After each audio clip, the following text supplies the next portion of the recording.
Bonjour à tous, je vous propose de vous installer. Hello, I invite you to take your seats because we have colleagues who are watching online, so we should begin. Good morning, everyone. Some of you were not here yesterday, perhaps, so I'll give you a brief summary of yesterday afternoon's work. And for those who were here, I hope this will remind you of some nice memories. We started yesterday with the Episciences adventure, with the reminder of the history, the way the platform works, the services proposed and future developments. We got some feedback that was quite enthusiastic. And there was a very nice panel discussion with representatives of journals who are active on Episciences who shared their experience with us, and this triggered a very interesting and animated debate. So we propose today for the second session to look at the journal model, looking at new editorial forms. We'll look at the evolution of publications, the usages, practices, in terms of articles, journals, and books. So we'll see this in a few moments. We'll look at the constantly changing scope in terms of editorial practices and commercial and technical practices. We'll see an example with the peer community initiative. We'll have a few minutes of discussion with the room, and then we'll come back into more detail on the overlay model based on a study that details some of the specific characteristics of this model with some examples.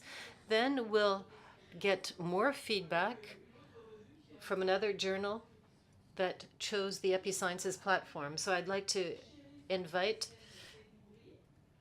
Chérifa Boukacem-Zeghmouri, who's a professor at the Claude Bernard Lyon 1 University and member of the Lyon team in IT and communication.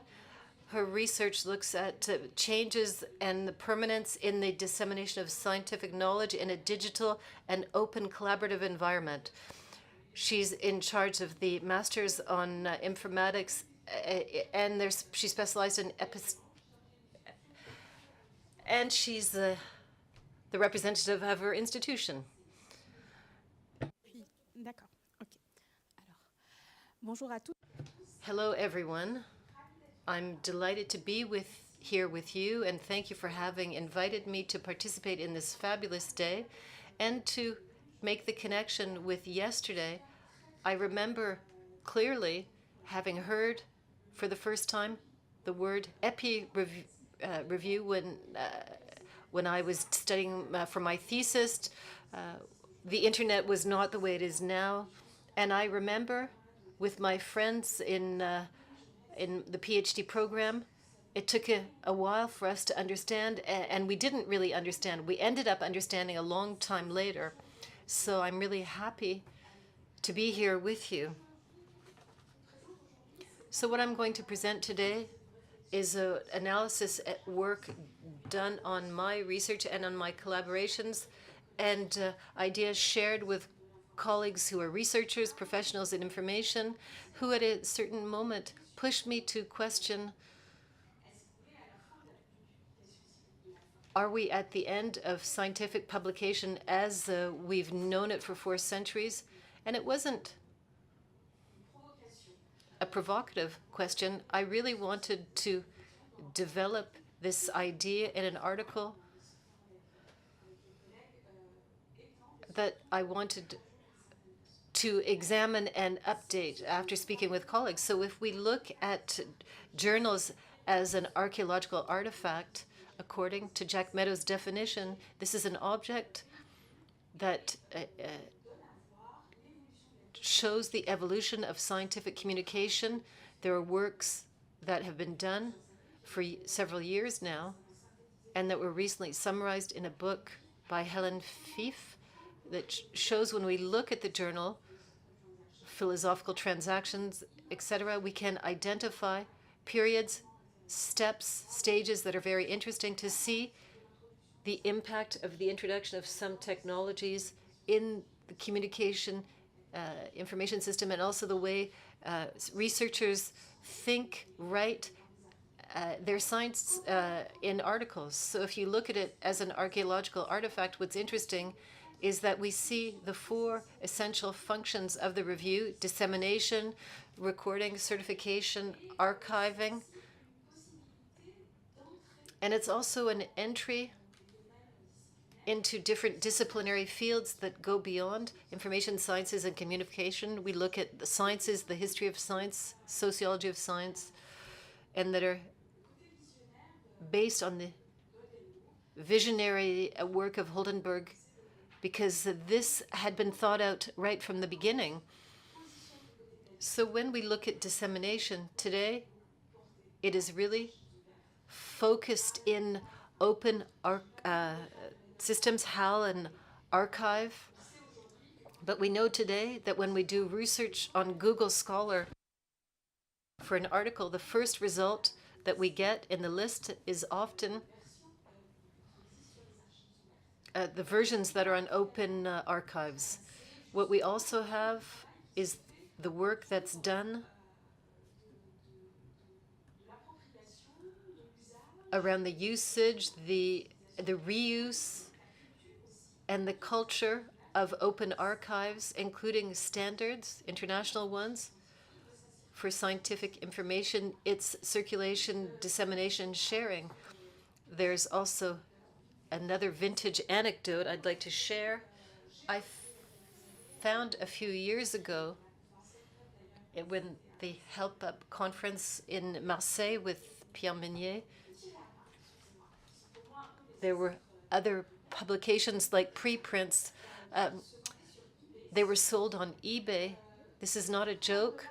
From $80 to $650, and the most expensive ones were the ones signed by prestigious authors, not necessarily Nobel Prize winners.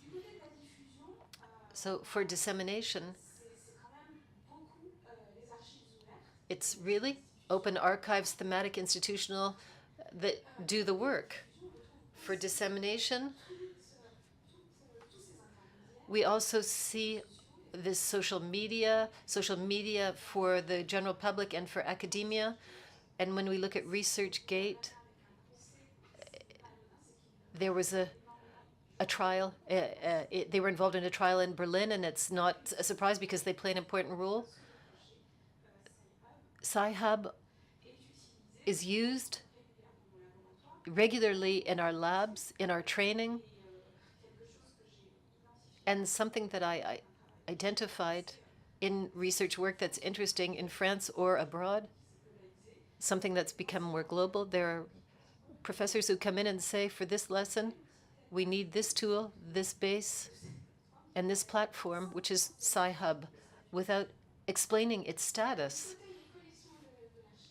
For the digital collections, the work that's been done for centuries by information professionals, so I'm talking about all of the people in this field, we see that in the early 2000s, how the big publishers, publishing groups, addressed themselves to the academic libraries who had been accumulating collections for years, for centuries, with a real documentation policy. And they went and digitalized them and sold them for a lot of money. And we discovered the world of back files then. So once again, the function does exist. So if we look at now, if we look at certification, in my opinion, I think the scientific journal as an object was dismantled in its functions, and the only one that's really remaining, the only one that's still within the hands of the publishers that they're trying to keep for themselves to avoid that the dam crumbles, and that's peer evaluation or certification. And this function is shifting in the publishing houses because there are an increasing number of articles, and we don't have enough expertise for all of the missions that exist. And we know, according to several studies, that scientific publication is now more global. We're getting submissions from emerging countries, countries from the south.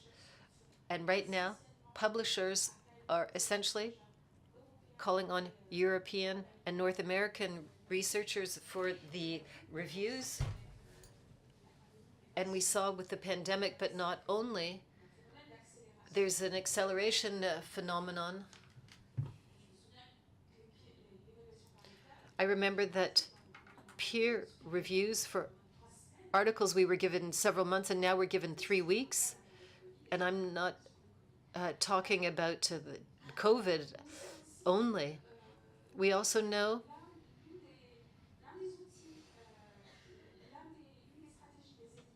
one of the strategies of publishers to try to control the review question, which is the most costly, most complicated to organize, that's to have a long list of volunteers who are ready to give some of their time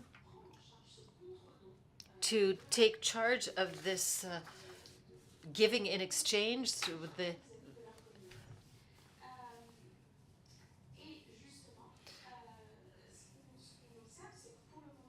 what we observe now in terms of peer review, and our colleagues from PCI will talk about this later, certainly, where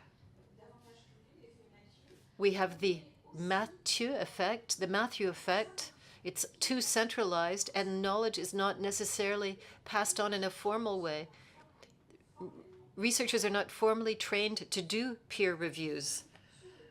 They gain their experience as they work, and it's not know-how that's passed on with identified competencies. We saw this with the Harbinger project. The professor doesn't necessarily have enough time, so they ask their postdoc student to do the work, and they read it afterwards, but it's often the young researchers who are doing this peer review work. And that's why the PCI is very interesting, because it decorrelates peer review from the publishing, and it allows us to think differently about the peer review system and to imagine different possibilities.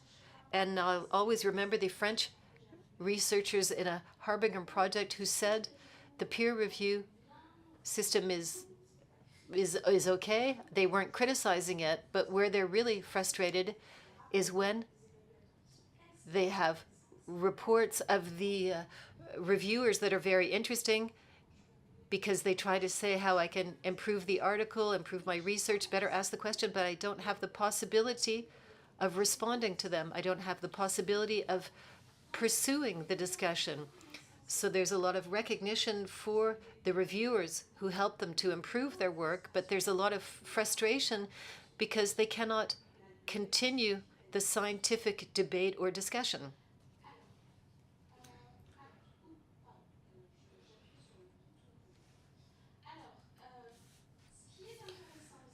So what's also interesting around this question of the hypothesis at the end of the scientific publication, it's what we call predation. This is the tweet from a colleague. I just could not resist showing it. A colleague, I don't know if you can read it.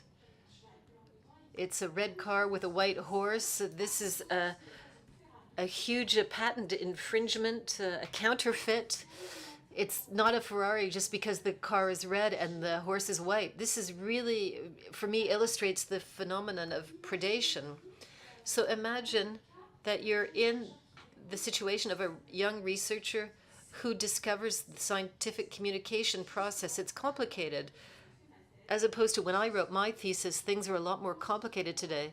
How do you distinguish between the different journals, the jargon, the terminology, the knowledge, all of this culture? And I defend the term of scientific publication culture, and we need to think about it, we need to write about it, because it's becoming a real culture that raises the question of a subculture. We were able to talk about this with Pierre a few months ago. It's a subculture that emerges with the publisher perish concept, the real pressure to publish, And I put a few verbatims who published at Omics in the research that I just finished with my colleagues, and they say, when did they feel depreciated or by the publishers? That's why they feel that the publishers are managing scientific communication, overly managing it. So I encourage you to read this book that talks about the problems of scientific publication with the pressure to publish, and how can we explain that researchers at a given time make agreements with publication. And some of them have adopted things of cinema and music. So sometimes you submit articles to prestigious journals and sometimes to easy journals just to publish. To conclude, we've already talked about this horizontal platformization that nourishes the question of the stakes of automation, of the entrance of AI in scientific publication. And I think that this diagram is very well known. It shows in the framework of Elsevier, which is an iconic publisher, how they have content acquisition strategies like they were in the 90s. They are buying innovation or implementing innovation by buying platforms. And this platformization is interesting to analyze from an economic standpoint, but also in terms of the transformation of scientific communication and scientific publication, because we're no longer working with a publisher, we're working with a technological conglomerate. What I call vertical platformization, that we shouldn't look at from an economic standpoint, but it's all of the tools, and this slide is not a complete one, all the tools that we use today in different fields. We need to have a disciplinary grid to understand it. So how do we write? With tools that assist us. We analyze with tools. Everything is automated now. And because of this, I encourage you to read an excellent book that I just discovered, written by Catherine Hales, who's worked a lot on the books. And I think that the scientific journal is a subsector of groups, and we can learn from books, and we can learn from books. How does the introduction of AI and automation and the overuse of AI in scientific publication lead us to reformulate our thinking, which I think is well formalized in a theoretical work that was proposed by Alberto Martin from the University of Granada, who presented it at a conference recently, and who shows how old concepts, like knowledge and record management, that are old concepts that professionals have been using for a long time, can be interesting to rethink scientific communication system, not based on the journal model, but on the open archive model. And this would allow us to rethink, to reshuffle the cards, to go back to a blank page, and to think about things in a different and original way, to finish this automation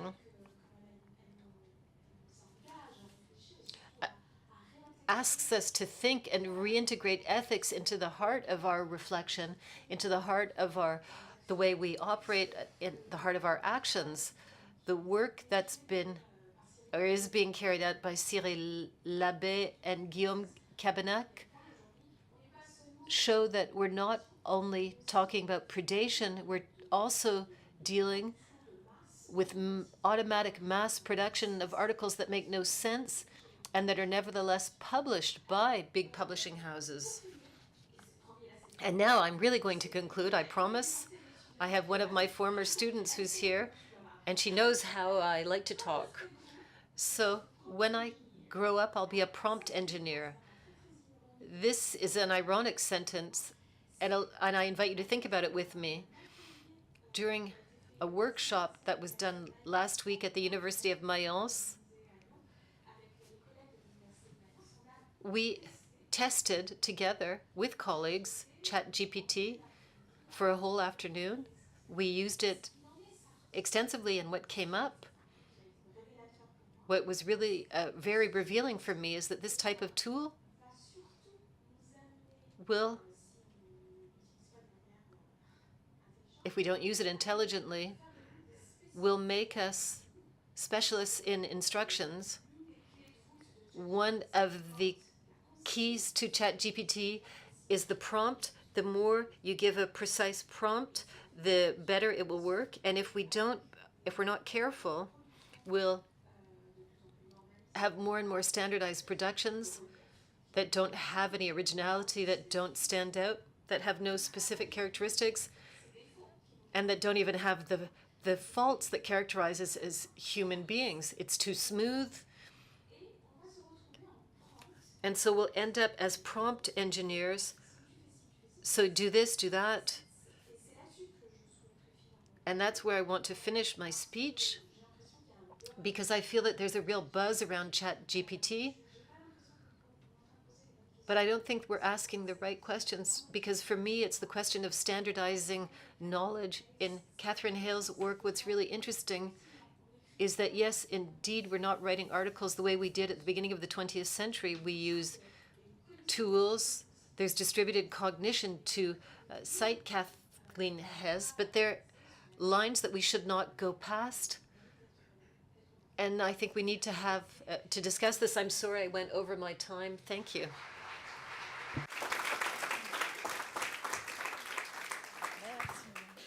Merci beaucoup, Chérifa. Thank you, Chérifa. You didn't go over too much. I'm sure that you have lots of questions, but take note of them, because we're not going to take them straight away. Firstly, we're going to regroup the questions and take them at the end with our colleagues from PCI.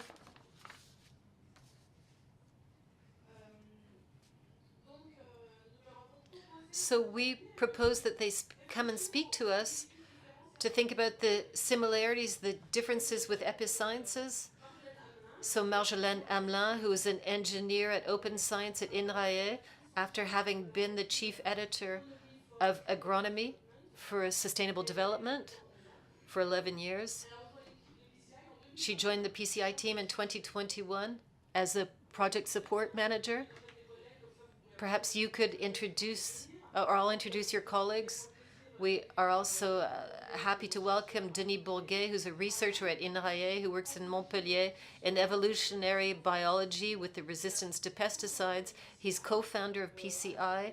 At the end of 2016, he's the co-manager since that date with Thomas Guillemaud, who is also a researcher at INRAE, at Sofia, on the evolutionary biology with biological invasions. So they will speak after Marjolaine. Thank you. Bonjour. Hello. So I'm going to give you this presentation on the similarities and differences with Episciences. So we're very happy to be able to take part in this anniversary event for Episciences. So I'm going to give my presentation, and then Denis and Thomas, who are the founders of the project, will then answer your questions. So Episciences and PCI, there are a certain number of shared values and models that are fairly similar. So the first of these shared points is a criticism of the current publication system, with a certain number of observations with respect to how the publication system fails. As Chérifa mentioned that this morning, we talked about that yesterday. It's a pernicious system in the sense that, especially for the Gold Open Access, publisher journals are directly linked to the number of articles published. And it's very costly as well. It represents 9 billion euros in relation to the 3 million articles published, which gives us a cost per article of 3,000 euros. And in France, that's 150 million euros spent a year. And all of that with huge margins, excessive margins, compared with other business sectors, amounting to something like 35 to 40%. And then there's a system where it's the researchers who add all of the extra value, because they are the ones who do practically everything free of charge. Chérifa was mentioning this earlier on. For publishers, and peer reviews are important. Publishers offer the technical dimension, the technical support for the peer review, but basically it's the researchers who actually do the peer review. They write, they review, they edit, they proofread. So Episciences and PCIs, they're two systems based on preprints and reviews according to different themes. For PCIs, we're talking about communities of researchers, so peer community in communities who organize the review and recommendations in their disciplinary field. For the moment, there are 17 peer community in organizations since the creation in 2017. So we work in different fields: ecology, evolutionary biology, genomics, etc. These two systems, these two models, are also models that are financed exclusively by public funding. For PCIs, support is obtained from research organizations, universities, libraries, academic societies in France, because the project was born in France. So note that we benefit from the first call for project for open science projects. INRAE is involved. We're all from INRAE, the CNRS as well, and we get a lot of support from PCI. But there are also universities abroad. Recently, we obtained the support of different universities, notably in the United Kingdom, LabEx, scholarly circles, etc.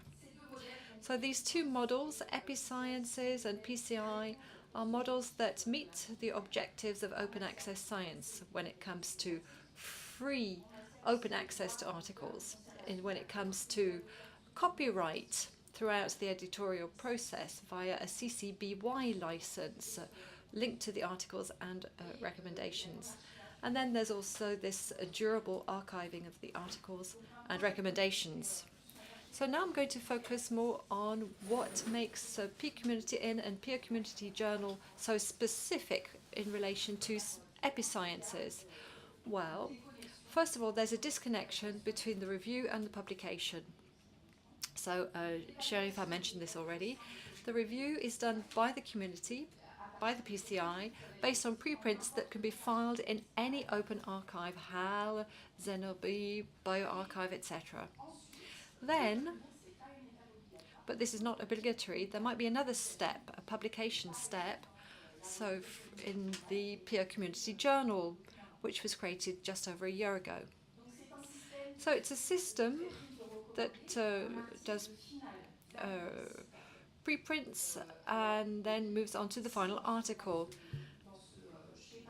So in this diagram, which looks a bit like the diagram presented by Raphael yesterday, there are differences. There's a first difference, and that is that the authors must file their data, their codes, their scripts associated with their study before they submit their article for review to a PCI.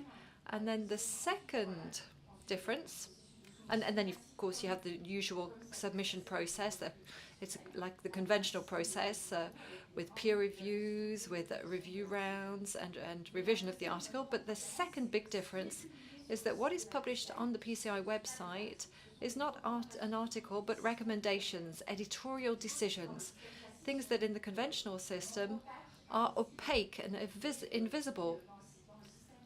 But in the PCI system, you can actually cite these recommendations. They're drafted like short articles.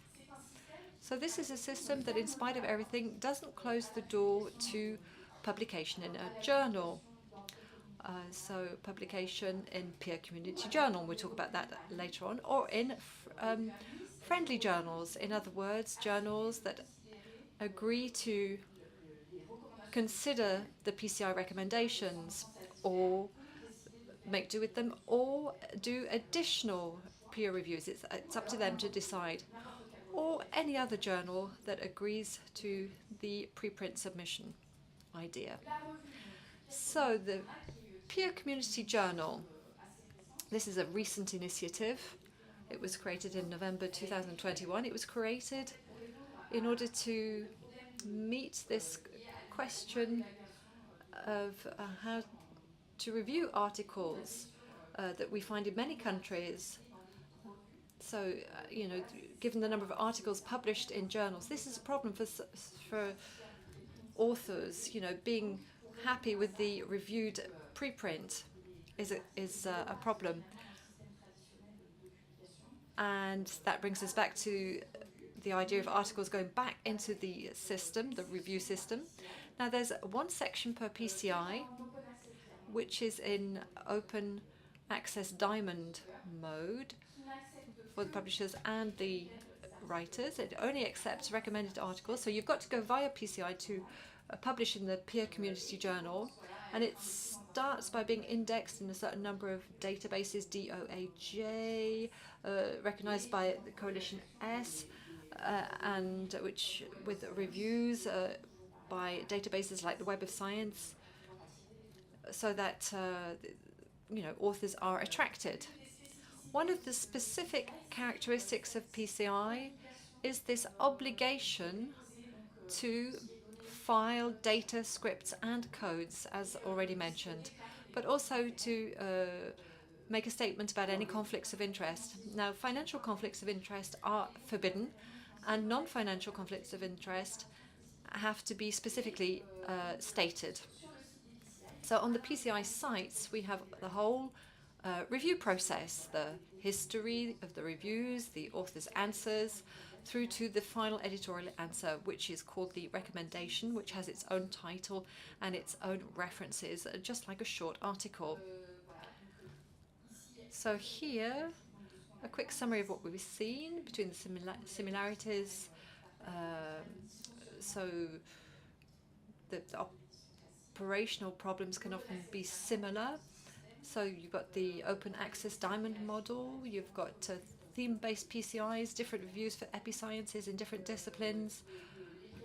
The preprints are at the heart of the systems. Financing is just by public organizations, so copyright is held by the author throughout the process, and then there is journal archiving of the publications, and then there are the editorial decisions. The fact that PCI, so differences, PCI authors can use any open archive. That's something that's currently being set up by Episciences. To begin with, Episciences was based very much on HAL, but it's opened up little by little to other open archives. The filing of data, scripts, we've talked about that, of conflicts of interest. PCIs only publishes editorial decisions, not articles. So the editorial process is open. This is offered by Episciences, but for PCI it's an obligation. Reviews can be reused by other journals. A recommended preprint from a PCI can be used and cited without necessarily being published in a journal. It's a final object. And a Peer Community Journal is not really an overlay journal because the articles are only published on the site of the journal and not on the open archive. So just to finish, some figures, just to give you an overview of the project. So we've got 17 communities.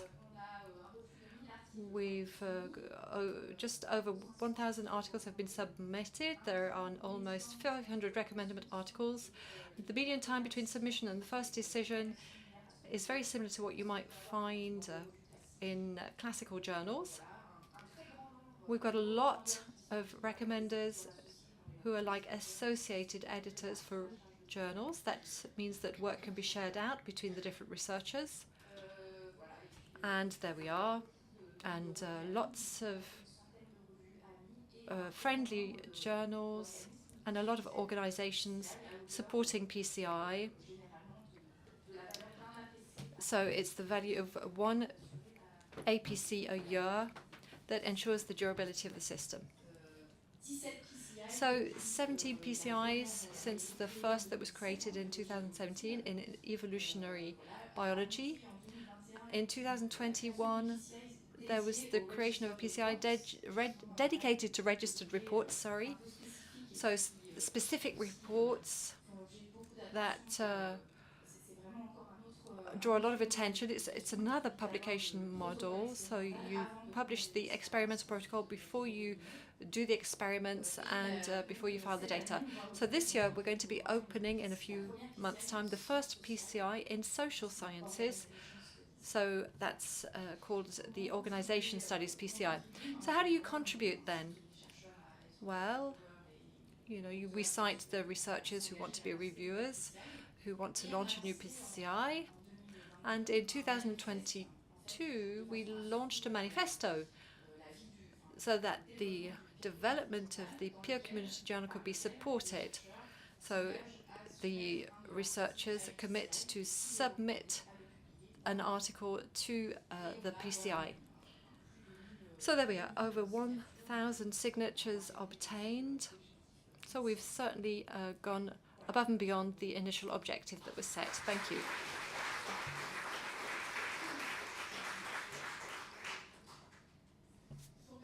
Thank you very much. We're now going to open up to the room for questions and answers. So Chérifa, if you want to come up to the front, and I think there's a microphone that is going around.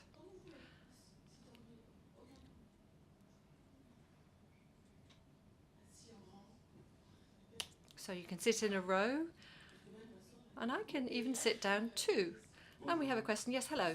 François Gibier. JTCAM. It's about data policy.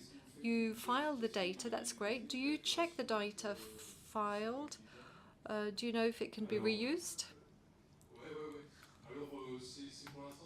For the moment, it's in the beginning phases. We want to have editor data and editor scripts. We don't have them yet. So what we do is something minimal. We check that there is metadata associated with the data. We check that it's more or less understandable, that the number of variables are described in a file, that the metadata is associated. And for the scripts, well, it's the same thing. We don't have an editor script, so we don't use those. We just make sure that they're there. The scripts are commented, and that's all we do for the moment. But, it's underway. We hope that in the future we're going to make a call on our recommender friends to have scripts and data editors, because for the moment it's we don't do enough of that.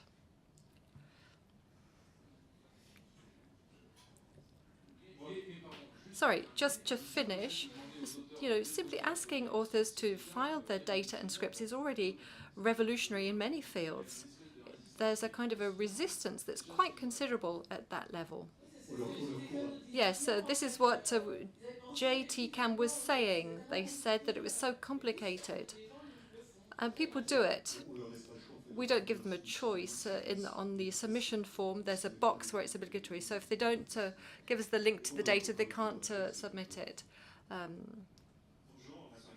Vincent Carry, JTCAM, thank you for the two presentations that were very interesting. I'm going to ask a question that's rather provocative, but please take it as a friendly question. So on the net, there are lots of papers floating around and about peer reviews, certifications. We find some provocative ideas about recent practices. Is it a good model? It's a practice that was set up by financiers in research. Many people say it's costly. We know it's costly, the peer review. And in these articles, often we hear that it's inefficient, if not dangerous, and toxic. Peer reviews are toxic. There are reproductions as well. And some things are just false. So we're not against peer reviews, but do you question that aspect? And then it's something that's always been used by big publishing houses. I have some things to say. Yes, the peer review system is not perfect. We know that.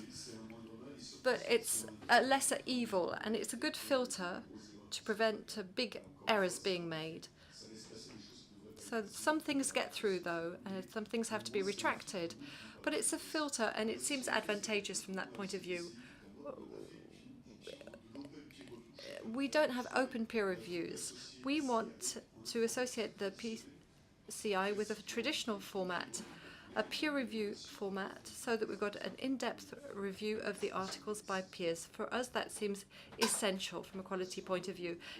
We don't want to review that. We want to keep that. We know what the limits are already. Thank you very much. Your question is very interesting. Now, to come back to what's already been said, the peer review doesn't validate in a binary manner, in a perfect manner. Science is self-correcting, to use an expression used by colleagues. It's self-corrects. We can go back to articles 30 years later and see that.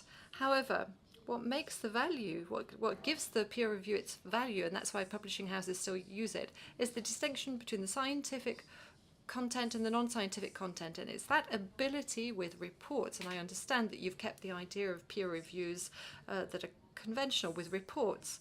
It's that ability to qualify the contributions of work, the biases, the limits, the originality, the potential. And it's that, that's where we are at the heart of the researcher's expertise. And that's why there will always be articles that are accepted, even though there are problems. There's a form of consensus that we have among researchers. So I rose my hand at the same time as Vincent, so I'm just going to keep hold of the microphone. Yes, I just want to add something about the peer review. In my community, we have journals that do open reviews with other people who can make comments. When it's open, when you can have access to the review, you can also review its quality and follow the steps, and that does help. However, my question has nothing to do with that.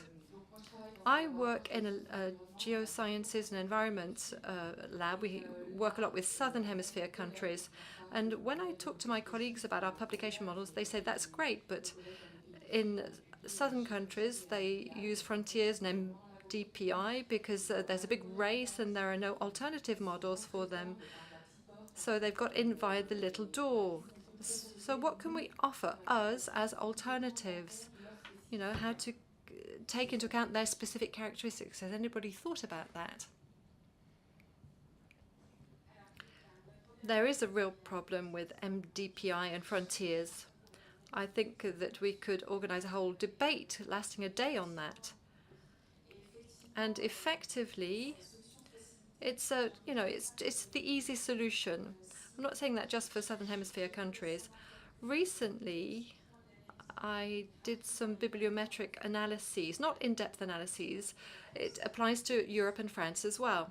And what's really concerning, there are more and more European and French publications on frontiers and MDPI when the citation rate is going down.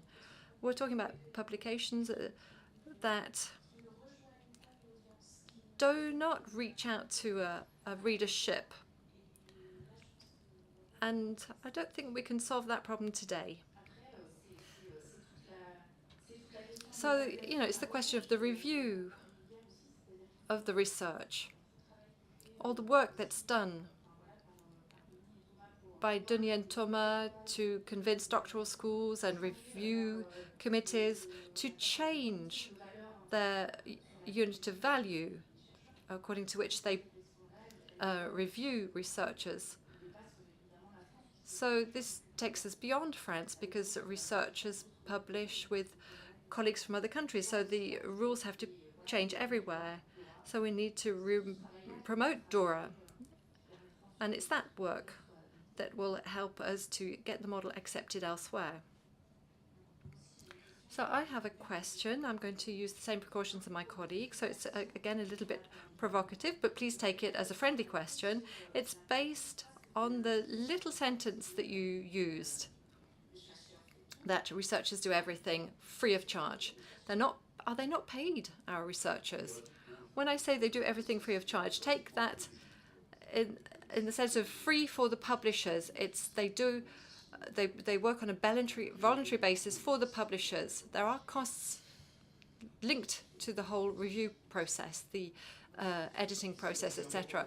It's important to specify that. Yes, that's researchers are payers. They're paid by public money. It's not free because there is a cost. So yes, it's linked to the discussions that recur again and again in the researcher environment. They say that what they want to be paid more for peer reviews. We think that that's a very bad idea. But these are claims that you hear in certain communities, that publishers, private publishers, should pay certain researchers to do their reviews. We think it's a very bad idea. But when we say free of charge, that's what we're talking about, the fact that we're not paid specifically by the publishers who are cashing in on that work. Let me add something, Laurence. When we talk about PCIs, and we're talking about the diamond model, and so we don't say that it's free of charge. It's free for the authors and the readers. It's not a free model.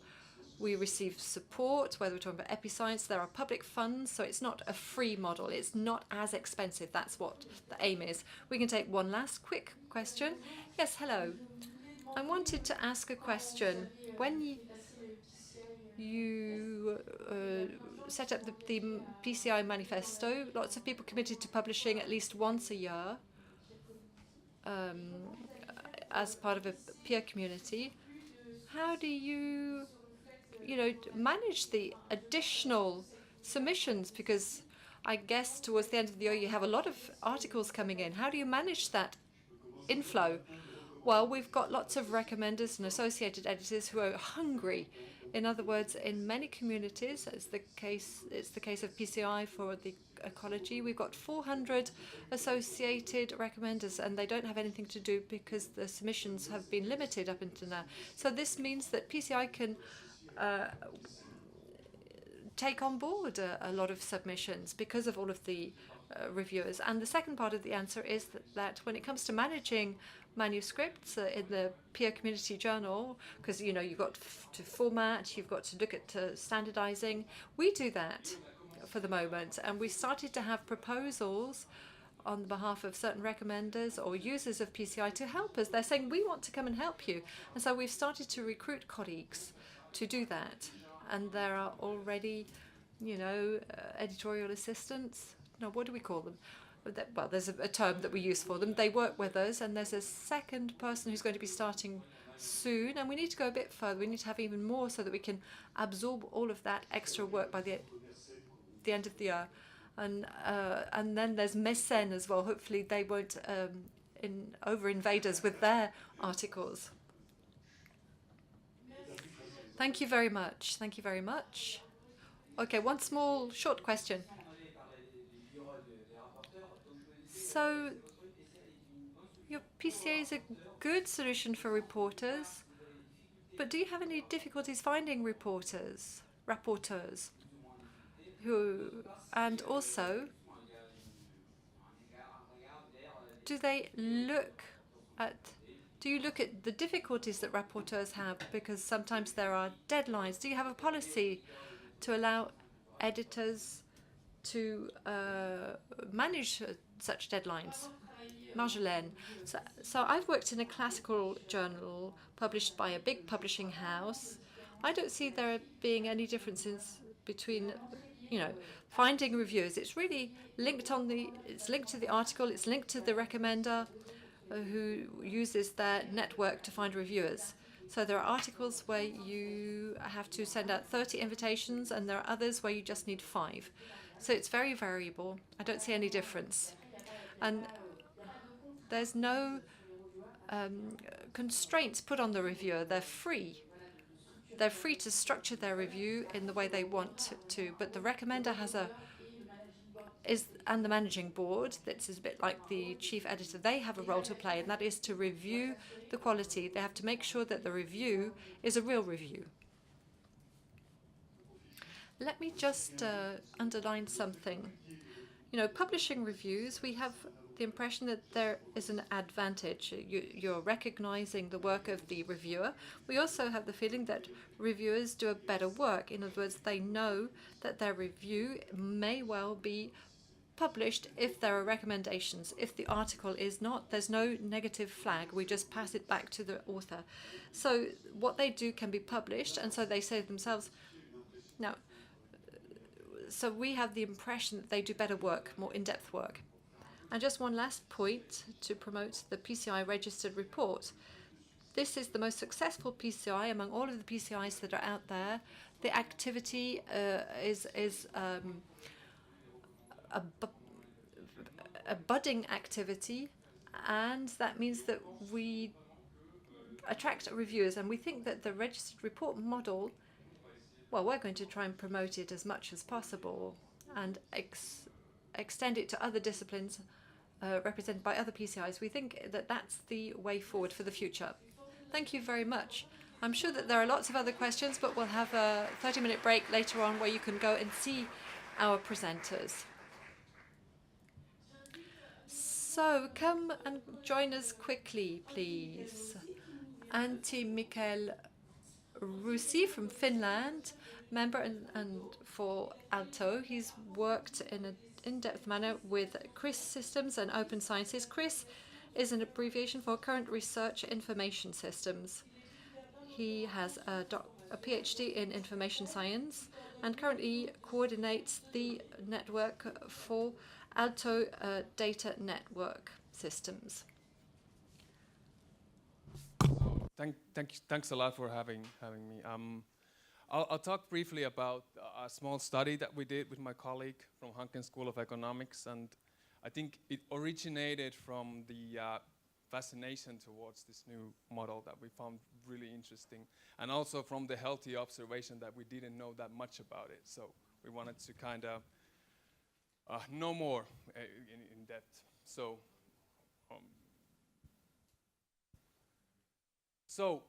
briefly about our study, there's no one definition for overlay journals. So it's actually quite hard to define it quite precisely. So the problem, I think, arises from the fact that about a fourth of the journals in our sample did not really mandate preprints into open repositories. So we had to use the word encourage the submission of preprints. But I think what's key there is the external repository that's being used. I'll show you some examples that what publication venues we left out.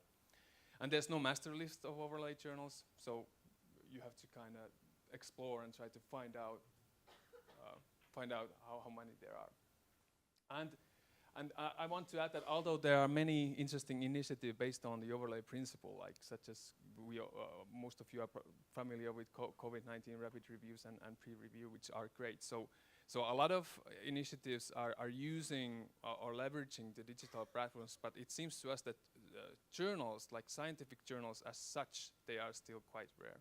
But there's definitely, it seems to be a movement of varied publication types on that leverage these digital repositories.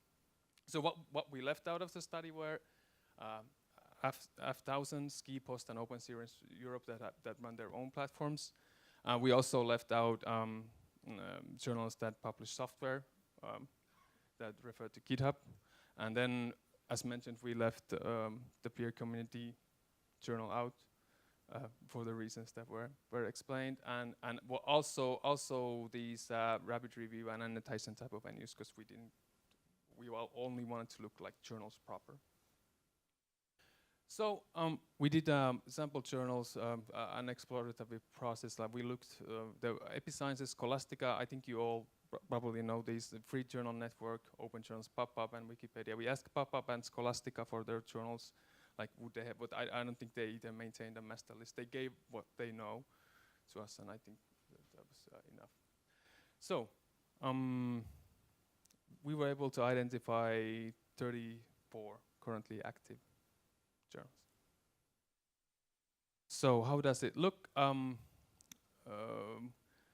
So with regards to the volume of published articles, the most articles are currently in computer and information sciences and physical sciences. It's not a surprise. There's less in mathematics, but I think in general mathematicians publish less. That's at least my experience. So although the volume is smaller, it doesn't mean that the journals wouldn't be running. And you can see that the other fields are experimenting with this field, but the volumes of articles or the amounts of articles in other fields are still quite small. And that's hard to find. If you if you Google overlay journalism study, it's of course openly available. So just to summarize, what's in it, like there are the archive is the most used. Like I think it was 76% of journals allowed submissions from archive. Then it was HAL, which was a good second, about more than 50% of the current journals allowed submissions from that. And then there was the CWI from Netherlands. But with regards to other repositories, the amounts are quite small. But you can see that it's within the last few years, the newest journals have a different fields of science emerging, like the psychology and mechanical engineering and economics and business. But already you can see here that about circa half of them have been published during 2020 or later. So with regards to, for example, impact factor, it's just not possible to for many of the journals. It's just not possible to have one. But I think you can see, like, there's a good question on has the number of journals actually increased? Well, that's hard to say because there's no punctuate data from 5 years ago, for example. So, and we don't know how many of the journals, how long they might live. So it seems that although there's an increase in the amount of journals that has been recently established, but we'll have to see how the number of journals develops within, let's say, 5 or 10 years.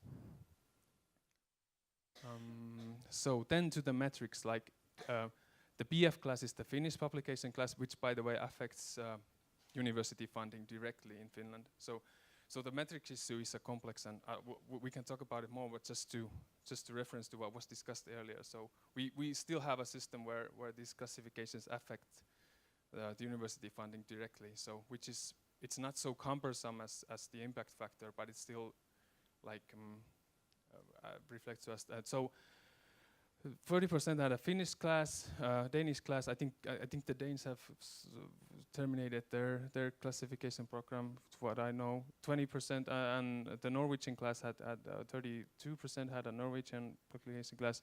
The journal citation impact score was with 9 journals, which kind of precedes the journal impact factor, and then 5 of the journals had an impact factor, and one actually was ranked quite high. It was the quantum. So, but it's also worth noting that some of were transferred from subscription-based models. So majority of the journals that have impact factor, in fact, were born as subscription journals, got their impact factor, and then changed the model. So it's kind of skews this one here. But so, just to summarize very briefly, new overlay journals have been actively established within the recent years, but I think the current number is still quite low when we think about journals proper. But there are lots of other initiatives, and it seems like, for example, PCI is a very interesting one, and all these other all kinds of initiatives are emerging around the concept. And I think what is quite common to them is they're often published by groups of academics rather than perhaps by formal or commercial publishers, and they may rank highly also in the traditional citation metrics. None of the investigated journals required fees from the authors, which, you know, as mentioned many times here, probably relates to the cost effectiveness. And so forth. And just I wanted to give you some final thoughts on how we could, like they are discussed, they've been brought to discussion many times during this conference. But so the issue of metrics is, I think it's a long game. So as you see in the Nordics, like we still have systems of funding that are based on different types of classifications. So, at least in my opinion, like it would be good to still see the emerging journals to try to go for the indexations and such, because I'm afraid that it will take quite long time to, and we work in an international environment where, so I would say it's still wise to try to get your journals indexed in Web of Science and Scopus. And I think what often also come up is the Diamond OR journal funding models, like you want your journals to be sustainable for 60 years or 70 years and such. So I think we should demand funding for you should demand funding for your journals, and we should make sure that the Diamond Open Access model gets more funding from this large proportion of money already spent. And then as a last point, which I rarely see, is that I think the current cost of scientific publishing are rarely really communicated that well to researchers, at least from my perspective. So, for example, an astrophysicist, Syksy Räisänen, said that already the amount of money that got spent in 2015 would be enough to, is actually more than what the construction of the Large Hadron Collider at CERN cost back in its day, or you could hire 150,000 postdocs. That's their salary, like, for a year. So I think this should be maybe with concrete examples more properly, and that could kind of lead into people seeing the Diamond Open Access model in more in even more positive light. But that's my presentation very briefly. Thanks again for having me. Thank you so much. On peut prendre des questions maintenant tout de suite, si vous... We can take questions straight away if you like. While we wait, I have a question. It wasn't very easy to manage to find the overlay journals, but it's a very interesting study for us. Do you think that you'll be able to redo this study in 5 or 10 years? It would be interesting to be able to track this. Yes, the data is published openly, so pretty much anyone can. I think the most problematic are the large providers that don't know the journals, that are not aware of, like, their journals themselves, like as in Scholastica and PubPub. So we have to kind of rely on that they give us the information, because it's otherwise so cumbersome. But I think it will get better. I think if we ask this kind of information regularly, I think they should get the system so that this information would be easy to export, I assume. Did I answer your question, Hélène? Yes, yes. Oh. Moi, j'avais une question. I have a question to know whether other initiatives at a global scale or European scale, like Episciences, the overlay journals are carried by a structure that federates and that ensures the passage of overlay journals into several journals, or is there Episciences on one hand and other one-off initiatives by journals?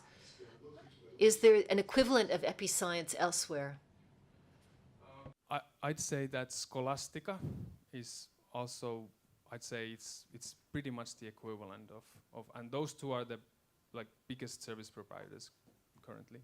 And then there's an initiative called PubPub, which I think is going to that direction, but doesn't really have yet that many journals.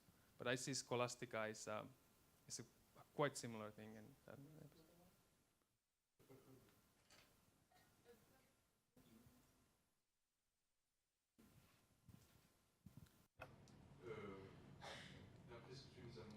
Given what you've said, the overlay journals are mostly physical, in physical science, mathematics, and IT, information sciences. How can you explain that it's in these three fields and in natural sciences like nat sciences like biology, with a huge number of journals, an incredible number of journals, there are no overlay journals in these categories? Why? My hunch or feeling of it, it's a lot to do with archive, like the fact that archive, I think, was the first preprint server, or one of the first, and from that tradition, I think it's been easy to build this type of thinking, and it's within to the natural sciences, and physical sciences and maths are of course highly use archive quite a bit. I think it relates to that, and the bioarchive, for example, in field of biology, is a quite recent initiative, such as ChemArchive. So I think it's when researchers get more, I think they need to also get into the preprint thinking more in the other fields first, and then the overlay journals will become more. So for example, I think my notion that is within some fields of chemistry, like the preprint thinking, is quite new, in fact. Interestingly, there's eLife within field of biological sciences, but and we thought to include that in the study, but the reviewers disagreed on with that. So that's also a good initiative within the field of biological science. But I'm not sure if I answered the question fully, but I think it's about archive. Moi, j'ai une question. Je voudrais savoir. I have a question. I'd like to know if there are links between Episcience and other platforms, other journals like Scholastica. Are there links? Do you see any common work? Episcience, not at the moment. The link comes from the values, I think. They are all driven by the values of making publishing more affordable and kind of empowering groups of academics instead of. I think those are the common things. Like the values are common, but technically I'm not aware. I don't know if there's any. On prend une dernière question? C'est pas une question. One last question. I have more of a comment on the disciplines that don't like overlay journals, biology, taxonomy in particular, I believe she said. There's a bad habit or a bad feeling about preprints, and the idea that the preprints are already disseminated. Since the information is already disseminated in preprint, the authors are not comfortable with these ways of functioning. They fear that the data will be recovered or plagiarized. And I think that we need to explain preprints to other communities that are not really comfortable with them.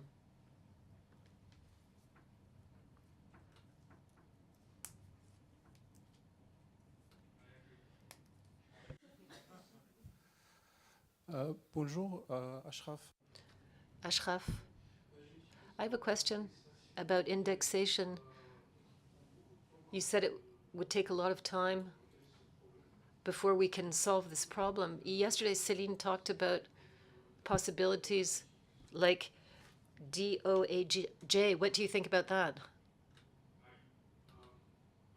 I really think highly of the DOAJ, so I think it's really good and important to get, for example, the Episcience journals indexed there, and other journals. Like,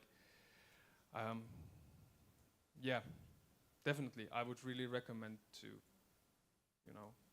pursue those. But as mentioned yesterday, it's not so. It might be actually quite difficult. Like, you might actually need technical engineers to help you out. So, but yes, I would really recommend to think about the indexation of especially Diamond Open Access journals still, because otherwise it creates. Well, we discussed this a lot already. So, but yeah, I'd really recommend. Vraiment toute dernière. Very last question. It's a comment on this aspect. It's not a question. The peer community journal was indexed in DOAJ and the Free Journal Network. We're happy about this. There are specialist indexes. The CCSD and others know about DOAJ, but most researchers are not aware of it. And they're interested by PubMed, Web of Science, amongst others, and they don't care about the rest of them. So it's good to be indexed. It's institutional recognition more than anything else, in my opinion. It's one of the questions that we talked about during the roundtable discussion. I don't think that DOAJ can be enough, and it's enough for all of the scientific communities. It's more of a label. And when we look at what's in DOAJ, there are lots of journals. They don't all have the best models.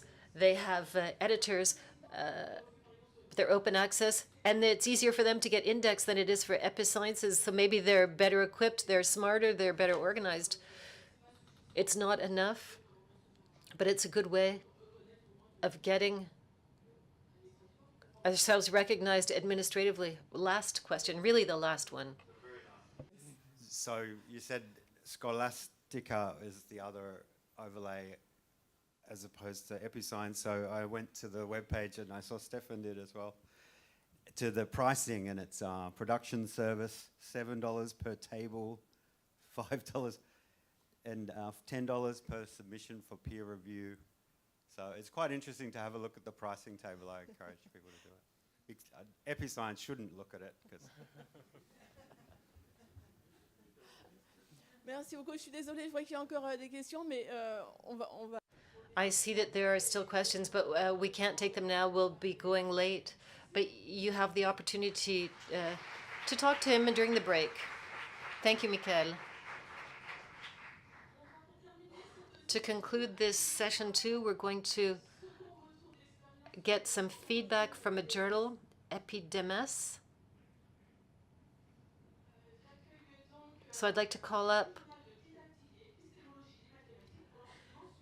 the MCF in mathematical didactics, so senior lecturer in mathematics teaching, Hussein Sabra, who's at the University of Reims, Champagne-Ardennes, and he focuses on design processes and the use of resources in digital and mathematical teaching at the university, the relationship between teaching and research, and the position of mathematics in the training of engineers. So he's the co-editor-in-chief of EpiDEMES, and Nicolas Grenier-Boley, who's a lecturer in mathematics teaching at the University of Rouen, Normandie, and also co-editor-in-chief of EpiDEMES. His research looks at the practice of professors and the use of and the practice of students and teaching in universities and in secondary schools. Thank you, both of you, for being here to talk about your experience. C'est embêtant. Moi, ça va.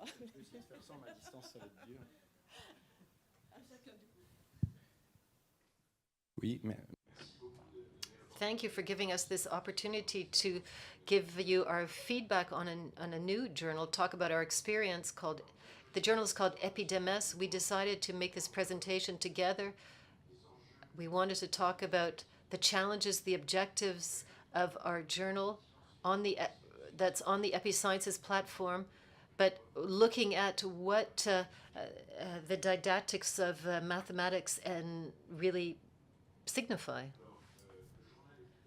So EpiDEMES is part of the EpiMat project, so it's difficult to not say that this journal was supported by Jean-Pierre Mailly. It was founded by Thomas Herberger from the University of Montpellier, and right now we are the co-editors-in-chief. We look at the didactics of mathematics, how we teach and learn mathematics. It concerns knowledge, the students, the teachers, their practices. It also looks at the epistemology, looking at the history of mathematics and the consequences that it can have on teaching mathematics. It's focused on mathematics in higher education, which is not very well investigated. At Episciences, we found a very welcoming space, a favorable space. We'll describe the main aspects that allowed us to have our journal hosted there. We'll also talk about publishing practices in our field. We're in a field where there are quite a few challenges, and we'll talk about those. you'll see that the journal has two types of articles because they meet crucial needs in our fields of research. The first need is to disseminate research results in mathematical didactics to practitioners, so teachers in higher education and mathematics, be they researchers or lecturers at the university or not. Secondly, how can we think about the initial and ongoing education of teachers in higher education, and particularly for mathematics? Our journal wants to be an area, a place, with a database that makes it possible to give resources to future teachers in higher education. So to meet these two challenges, the journal makes it possible to disseminate two types of articles. The dissemination of research results to an extensive public, be they published by researchers in mathematics or researchers and practitioners. And here the question is, how can we best communicate the research results to reach the intended readers, so professors and researchers in mathematics who are not necessarily trained in mathematical didactics. Secondly, the dissemination by the practitioners of teaching situations or experimentation. It can't just be the sharing of experience. We also have to question the reproducibility of the situation and give critical or analytical feedback on the results of the experimentation and the results. And they're not necessarily the practices of the people sharing the experience. So there's a double challenge. So we really want to be the interface, a place for interface and dialogue. It's supported by two networks. The first one is a French one, EpiDEMES, a group of researchers before it became a group of researchers at the CNRS. And it's going to become a thematic network soon. It's we're also part, or we have links with the INRAE European network. That is the International Network for Didactic Research in University Mathematics. So this brings together, from an international standpoint, researchers in higher education in mathematics didactics research.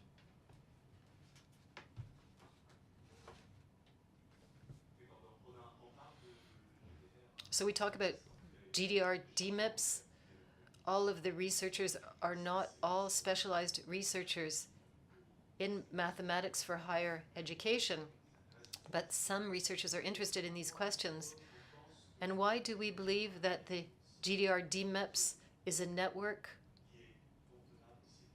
that is appropriate to support and initiate the launch of the EpiDEMES journal? It's because it brings together researchers who develop didactics research and who do basic research in mathematical didactics for higher education and for universities. And this GDR also brings together the other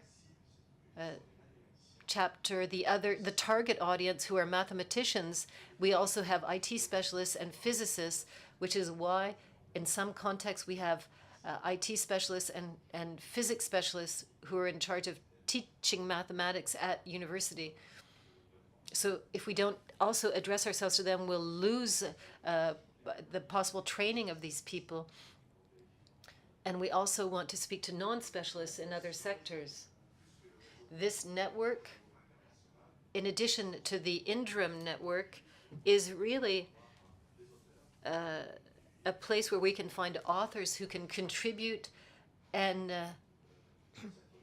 contribute their research work to the journal, to really present GDR-DMIPS and talk about the research themes in our network. We look at analysis, logic and reasoning, algorithmic proofs, the teaching practices of professors, and interaction of mathematics with other disciplines.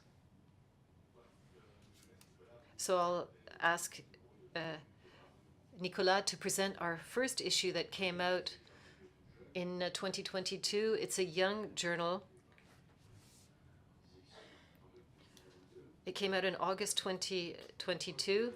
So we're going to show this issue to you and talk about the challenges of the journal. So it was an issue where we invited people to submit, researchers and practitioners, to get a variety of what we presented previously in terms of the objective of our journal, but we wanted to have a certain diversity. Diversity here can mean different things. It can mean a difference in national and international contexts. Our journal is based in France, but there's research that's done in the UK, Mexico, in this issue. The articles are published in French or English. There are articles that address different theoretical frameworks. They could be articles that come from researcher professors, and they try to make their research work accessible to a more general public. There are also practitioners who want to talk about the experiments that they carried out. There are different themes. I'll mention some of them. The challenges of the transition between secondary school education and higher education, including Mr. Van de Broek. We also talk about supporting mathematics teaching in university in the UK. This is another example. And we finished the issue with a summary article written by two researchers with an analytical and critical view of the contributions in the issue and prospects for the future for the journal to host articles on research and experimentation. So we invite you to look at this first issue, this first special issue. It's very important. In terms of the editorial model of the journal, we have a follow-up committee which we set up to prepare the launch of the journal and to think about how we can define the different measures. We have an editorial committee, an international one, on questions with researchers who are specialists in different fields on the questions of teaching mathematics in higher education. We use the DEMICS and the INDRAM networks to invite colleagues to belong to this editorial committee. And we are two editors-in-chief. Right now, we're in our exchanges with Episciences. We were asked who's the owner of the journal, and that's where we started to ask existential questions. We had to define things, and at the beginning, we didn't know how to do this, so we consulted other learned societies. We asked for an appointment with EPICA. We organized a meeting with Pierre-Emmanuel Chaput, who presented the PIGAM model. During the preparation and the launch of the model, we consulted other journals to see how they worked, because they don't all have the same models, but we discovered there's a huge community that we could interact with to solve certain problems and to find solutions. Amongst the solutions that we considered was the creation of an association that would own the journal. We thought about this, but we wondered how we could do this to make the association sustainable. We're here for some years, and we hope that the journal will last longer and we could hand off the management to someone else. So after the discussion with Pierre-Emmanuel Chaput, we moved in this direction, So the missions for the journal and the missions for the association. So there was also a role for the editors-in-chief coming from. We came from Strasbourg. That's why we weren't here yesterday. We were at the MIPS days, and there were some discussions around this idea. So we have a more or less clear idea of what we're going to do now, and we're going to head in this type of development. Who can be members of the association? So that's the question that we're focusing on. So I've got two types of challenges listed here. Challenges that we've encountered, that we're still encountering. So challenges from a technical point of view, the use of Episciences, but also there's a challenge linked to the development of the journal in the long term. In fact, among these challenges, among the difficulties that we have in terms of management, there's the discovery of the functionalities. So there's documentation on Episciences. The documentation describes the different stages and all of that, but having it's something that you experience as you go along. Once you file and then you read about the next step. And second problem that we've encountered is, the passage via HAL. First of all, how do you file on HAL? If you're an international colleague, you are not necessarily familiar with that, so we have to interact with international colleagues to explain to them how it works. And then there's the switch between HAL and the other platform. So how do you do it for the first version and the second version, etc.? To begin with, it's a little bit difficult. And then there are colleagues who are more or less comfortable with this kind of operation. So this has generated a lot of interaction, a lot of work. And there's a problem that everybody comes up against, and that is the validation of submissions by HAL. The deadlines are fairly random. Sometimes it's 24 hours, sometimes it's a month. Now we're used to asking colleagues if they've submitted the last version with the login, and then we write to HAL and we get an answer within 12 hours. But sometimes we want things to be a little bit more fluid, so that we don't have this exchange of mails to follow that process. When we launch a journal, we use a network. And this brings us back to the initial discussions this morning. We want things to last. We want to have reviewers who react. So you launch a journal, but it's a bit like cycling. You've got to pedal all the time, otherwise you're going to fall off. So we're in pedaling mode, and the initial idea is to look at the identity of the journal, the interface between the didactic specialists and the mathematics specialists. So researchers need to shed light on the educational side of things. It's not just about what's happening in the classroom, it's about reflecting on the didactics of teaching mathematics. We want to have all of the information in our hand to be able to reproduce things.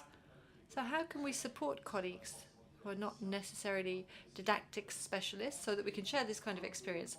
And we're currently thinking about how to develop sections for testimonials so that we can offer additional resources when it comes to teaching maths in higher education, things that might help practitioners or help with research results, making them more accessible to practitioners. So these are questions that we're focusing on. And of course, we're using the Episciences team to dig further, to find support. So I'll take the last point. So to finish then, we just wanted to give you a picture of the journal that's currently being built. We don't have the answer to all the questions, but we're very happy to be here to share our experience and our problems linked to Episciences. And it's always interesting to have testimonies. And hello to the people following us online as well. Thank you very much.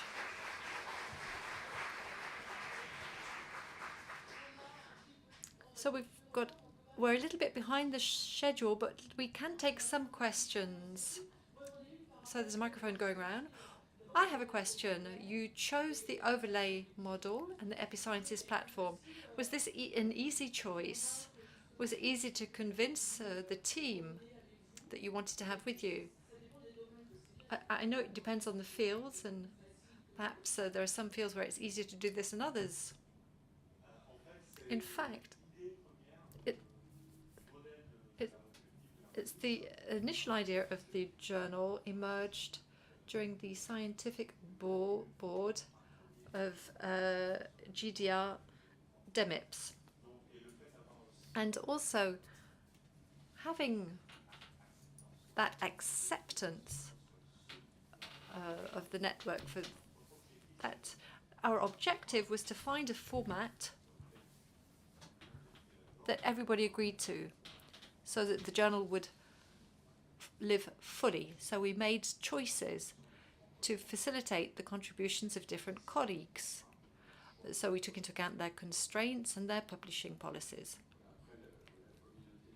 So the community of researchers in mathematics didactics is a community that's quite small, and it's a new problem. It's not really part of researchers' practices to file articles on this kind of platform. And the problems, therefore, are linked to the fact that it is new for us. As users of the platform, it's new for us. You know, we have to provide advice to colleagues who want to submit to the platform. I have a question. At international scale, are there other journals like this? Have you tried to contact them? And have you tried to get people from their editorial boards over to your board? Or did you set things up because there was absolutely nothing out there?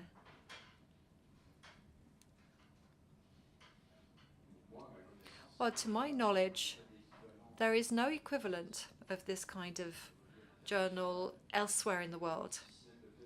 Perhaps we might cite something in the United States. There's the Association of Teachers that's very much organized and quite proliferous.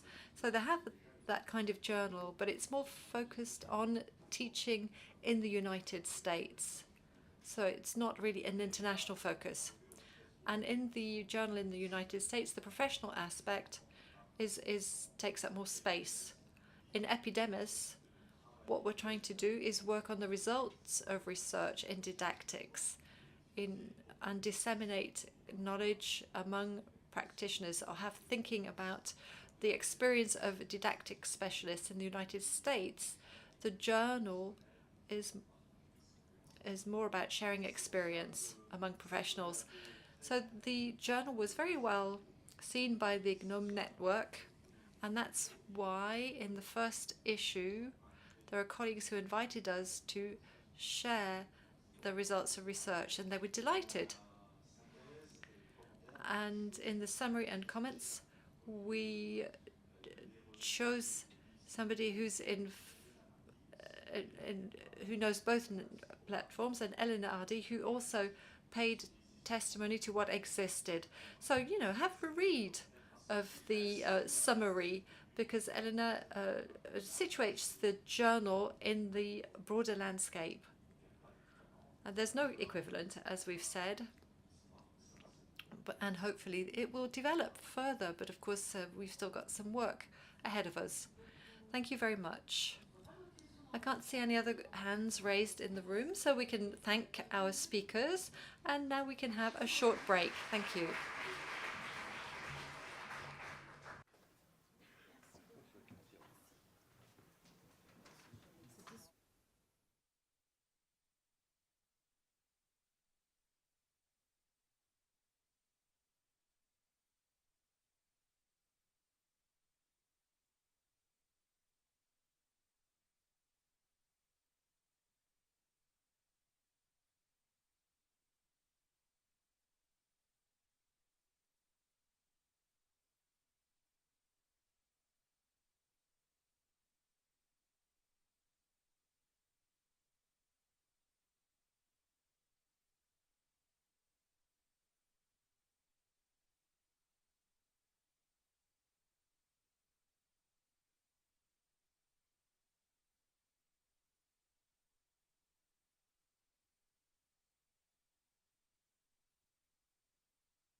Attention, ça va commencer.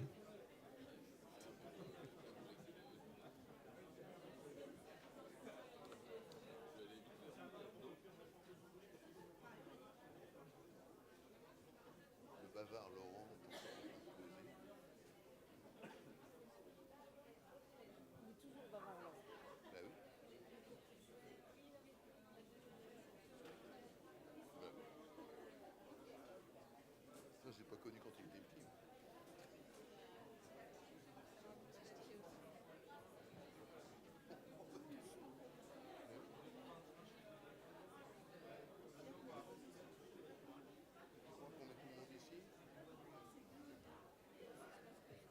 Bon, on va proposer à tous les orateurs de cette dernière session de venir nous rejoindre. So I'd like to ask all of the speakers for the last session to come up and join us.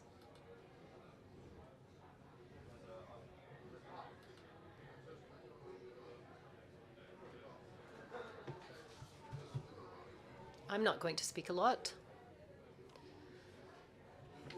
So please, all of the speakers for the last session, would you come up?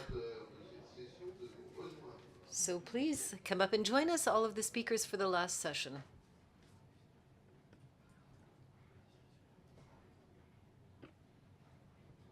Je vais pas commencer par toutes les présentations.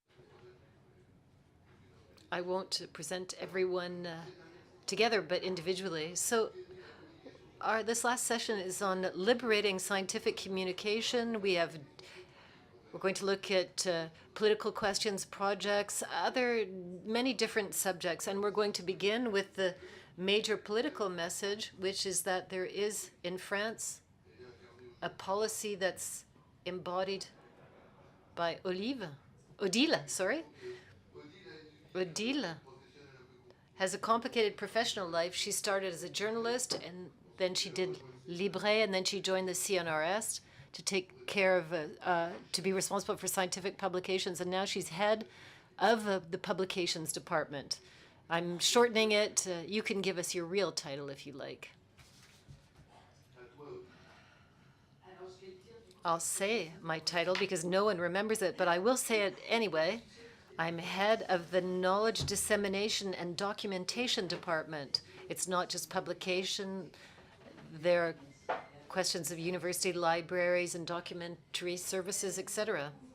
Hello, everyone. Thank you for inviting me. I'm going to try to do something a little bit generic around bibliodiversity and open scientific publication. I'm going to try to be brief so that everyone has time to speak and we have time for questions. There are two national plans for open science. We talk about the National Fund for Open Science. And there are things that you're not so familiar with on the structuring of open science. So remember July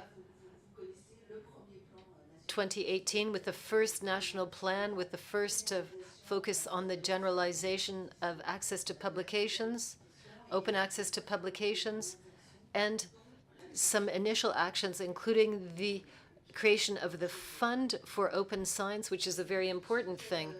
And then afterwards, 3 years later, the second plan came out, and we're still in this plan with the generalization of the open access publication for articles and books.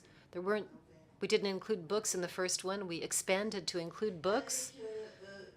And with a very important message for bibliodiversity about the commitment of researchers in the publication system. With all of the examples we've had today, we see that it's a good idea. And also important points on economic models of open access publishing and the experimentation around subscribe to open and overlay journals and other forms of dissemination. Something we see less, but we did talk about it yesterday, multilingualism, which is a very important question. So we have three important themes in this part of the national plan around open access publications. The National Fund, created in July 2019, which is the financing instrument. It's a very important financing instrument for experimentation and support to experimentation and open access publishing, with financing from the ministry, but not only. We also get financing from establishments and targeted financing. So a report was published for 2019 to 2021. It's online. It's full transparency of the way that the funds are used. We have 12.3 million euros from 2019 to 2021. That's a significant sum, with support to national and international open source infrastructures with HAL, Software Heritage, and others, support to SCOS projects, all of us at the European and international level to support infrastructure that helps open publishing, DOAJ, Archive, and others this year. It's very important to have financing that's focused in the same direction in Europe and internationally. 3 calls for open scientific publishing in 2020, 21, 22. The idea is to reinforce national publishing capacities in open access in France with innovative and experimental projects. And we've seen a few of the results today. Also, important points concerning financing the DataGov research project with workshops on the cost of data translation, calls around open scientific publication. There were 2. The third just closed, February 22nd. It allows the consolidation and sustainability of the infrastructures. This is very important. I put one of the examples, which is an open publishing project, IFAIR, digital publication platforms. There are several. Here's an example of the OUJ in Bordeaux, Open University Journals, I believe. It's based in Bordeaux, but they're working with the Lorraine region. These are digital publication platforms that share resources and means, be it in editorial functions or on a site or in a region or in a discipline. All of these projects are structuring and important ones. There are others. Regozo, which is the one from the greater western part of France. There are other important projects that were financed with this call for projects, new economic models for open access. We'll see this with the reports of the Academy of Science. This is the review of the SMAI, their mathematical articles at Episciences. So there is financing that was made available to work on the opening of these journals with a subscribe to open model. So the reports of the Academy of Science, things about the actual works. There's a project, the University Press of Rennes, and all of the new types of dissemination and innovative editorial processes that we've talked about already. So these are all of the things that we covered in the first 2 calls for projects. There were 48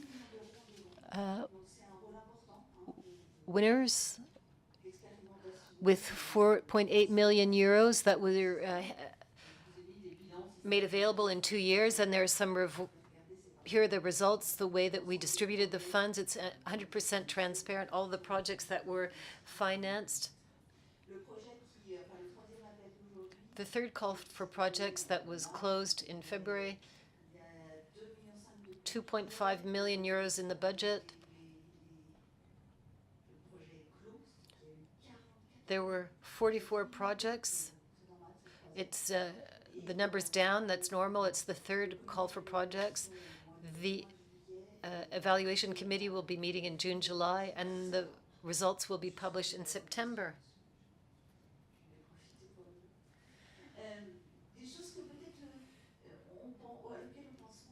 There are things that we think about a bit less, but that are fundamental. These are the investments in open science infrastructure.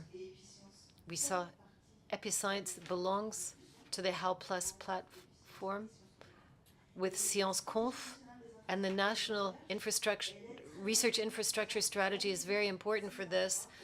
We need to validate the infrastructure in which we must all participate, and this is the most important part of the work that we have to do together. This roadmap came out at the end of 2021, and the three most important in scientific publication are HAL, Open Edition, and METOP.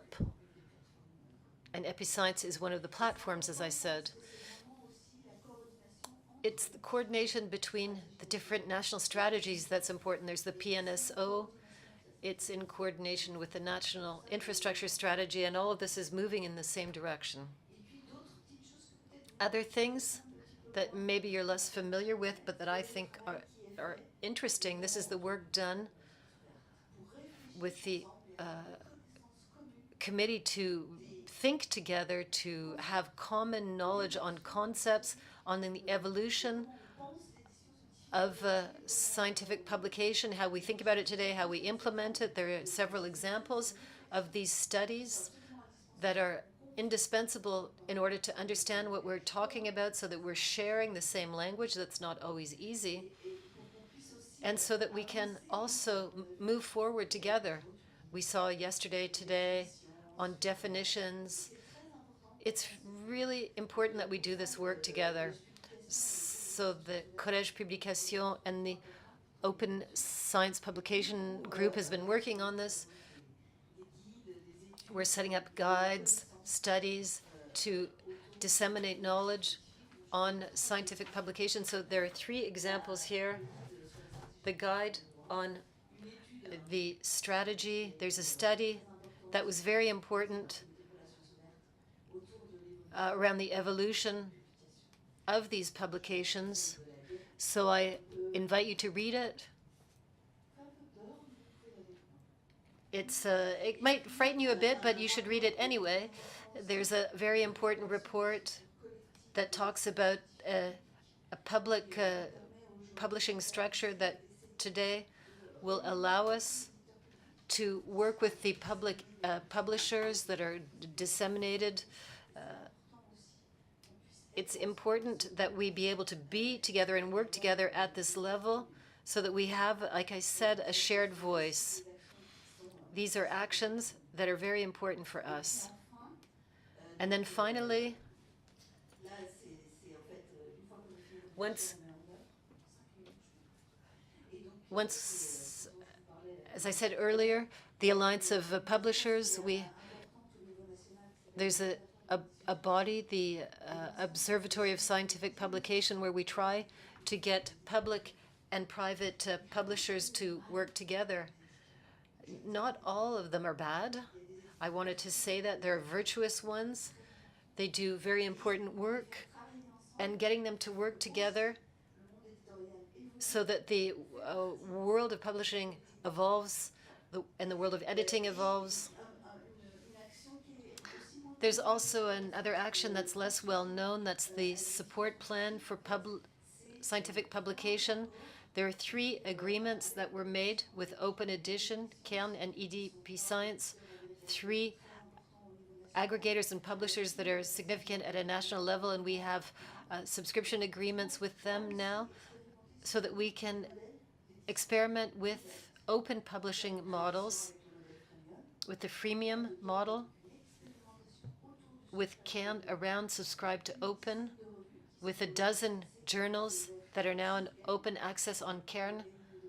That wasn't necessarily easy at the beginning, and we have a twofold model with the cost of publishing that's kept at a reasonable level, around 800 euros, 800 to 1,000 euros maximum.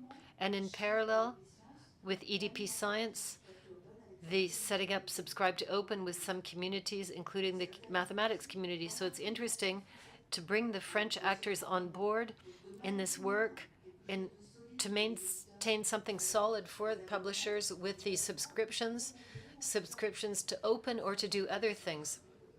And this is very interesting. And I'll conclude with what we saw today, what we saw yesterday on the importance of national actors, Episciences, the third call for projects, things that we're thinking about in the Committee for Open Science with new partnership models for publishing. So what do we do with PLOS?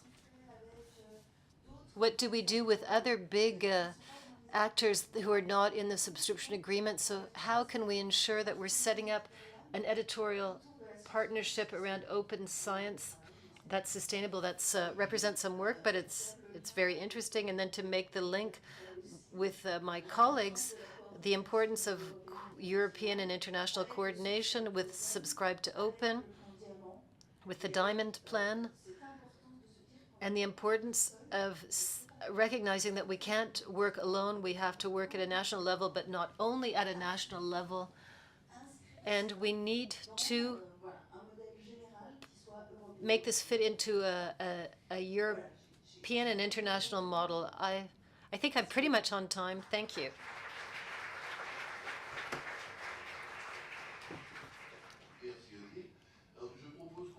So I propose this is a specific presentation. I don't think we should take questions immediately after this. We're going to hear different stories before we take the questions. So how can the reports of the Academy of Science have become public or even the Diamond Open Access? So this is a second example with Laurence Benichou from the National Museum of Natural History, and Célia Vauden, who's the operational officer for the Mersenne Center, and at the Academy of Science, Justine Fabre, who is the head of the Heritage and Scientific Resources. Does that include buildings? No, it includes the archives and publications. That's already quite a lot. So the floor is yours, and you're going to tell us about this incredible story, and I'm going to try to understand why some of it is this information is kept at the museum.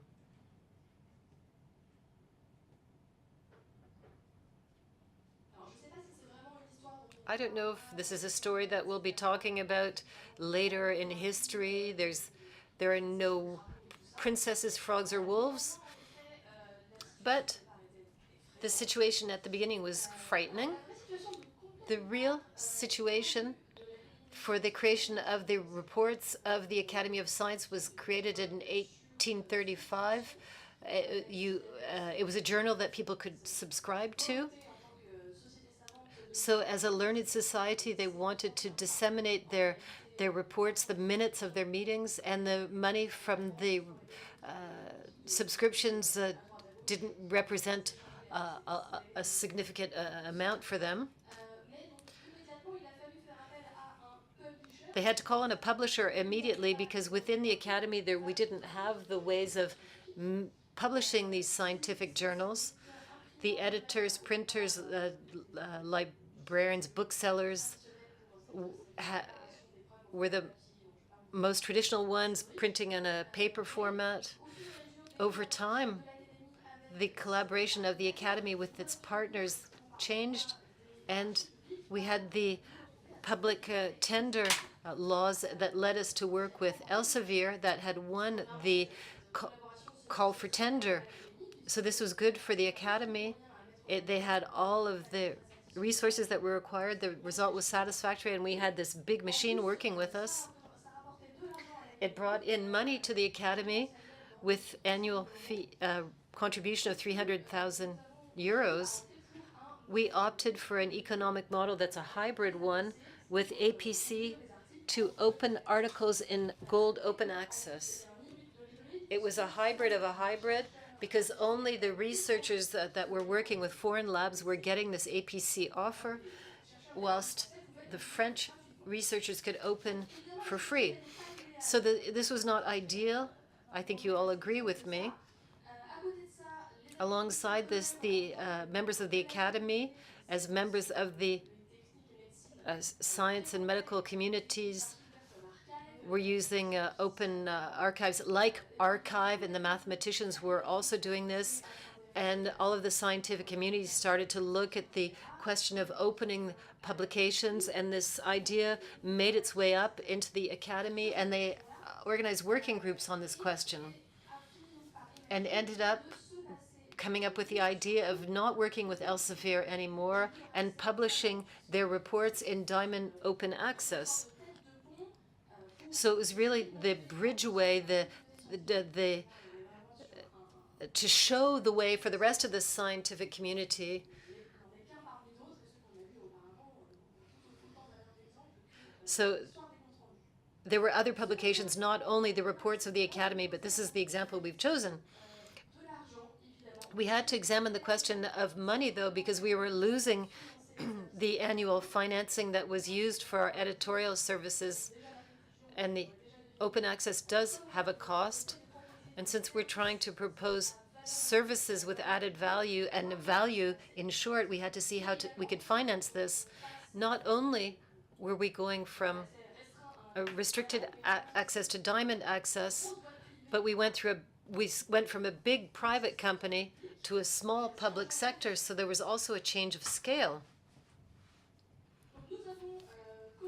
We worked with the Mersenne Center and the Museum of Natural History. It was quite an exciting story.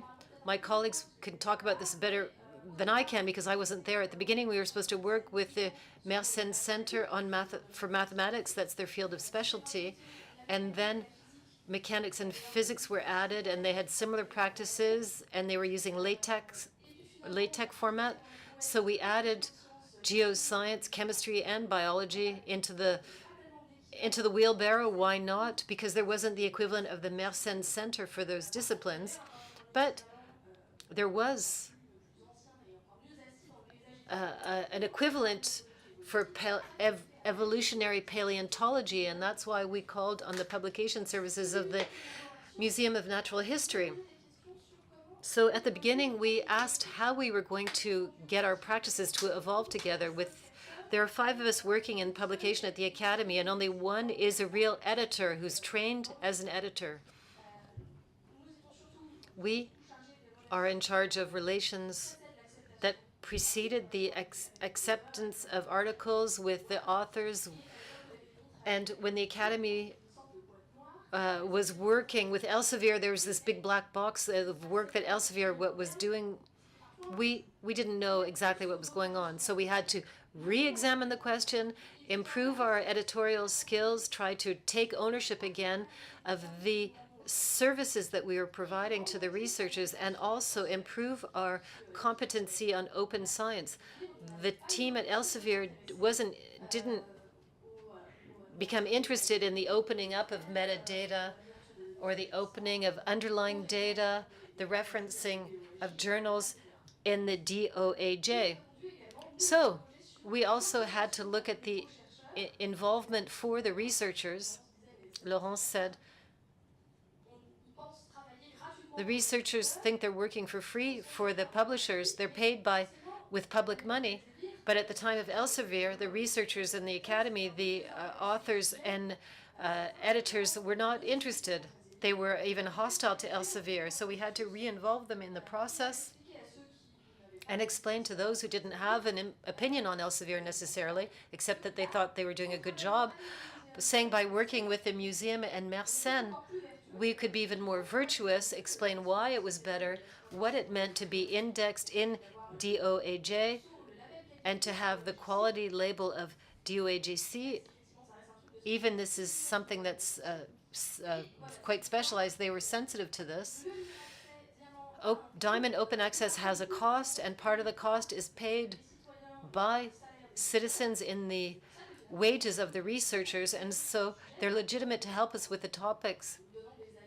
by giving us opinions on the validation of certain metadata as we try to translate them in collaboration with the authors, and when we need an outside opinion, when we want their opinion on projects to improve the referencing of our reports, where we needed more than one person to make the decision. So we tried to explain to them what's hidden behind the transition to Diamond Open Access. It was obscure to them, and so they had to relearn this by working with this Mersenne Center and the museum.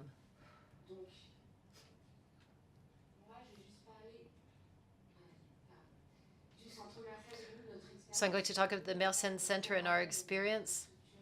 We're a public structure to publish scientific journals in Diamond Open Access in science and technical topics. We're developed by MathDoc with the CNRS and the University Grenoble-Alpes. We develop services and tools for editorial teams to help them manage their journal. We're not an editor, we're a web publisher.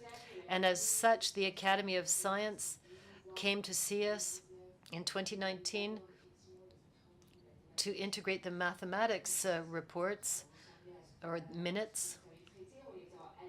At the time, we were very young. We were only a year old. And we had a dozen journals, a very small team, mostly dealing with mathematics, even if we wanted to open to other disciplines. So when they talked to us about mechanics and physics, why not? We wanted to get involved in these disciplines that are close to mathematics. Chemistry, biology, and geosciences frightened us a bit. Not only us at the Academy, they were worried also about these disciplines. They came from this Elsevier, this giant with a huge striking force and scientific legitimacy, and they were going to a small, obscure platform that no one really knew, or just a few mathematicians did, so they were worried, and we understand that, especially for following up of the indexation and communication.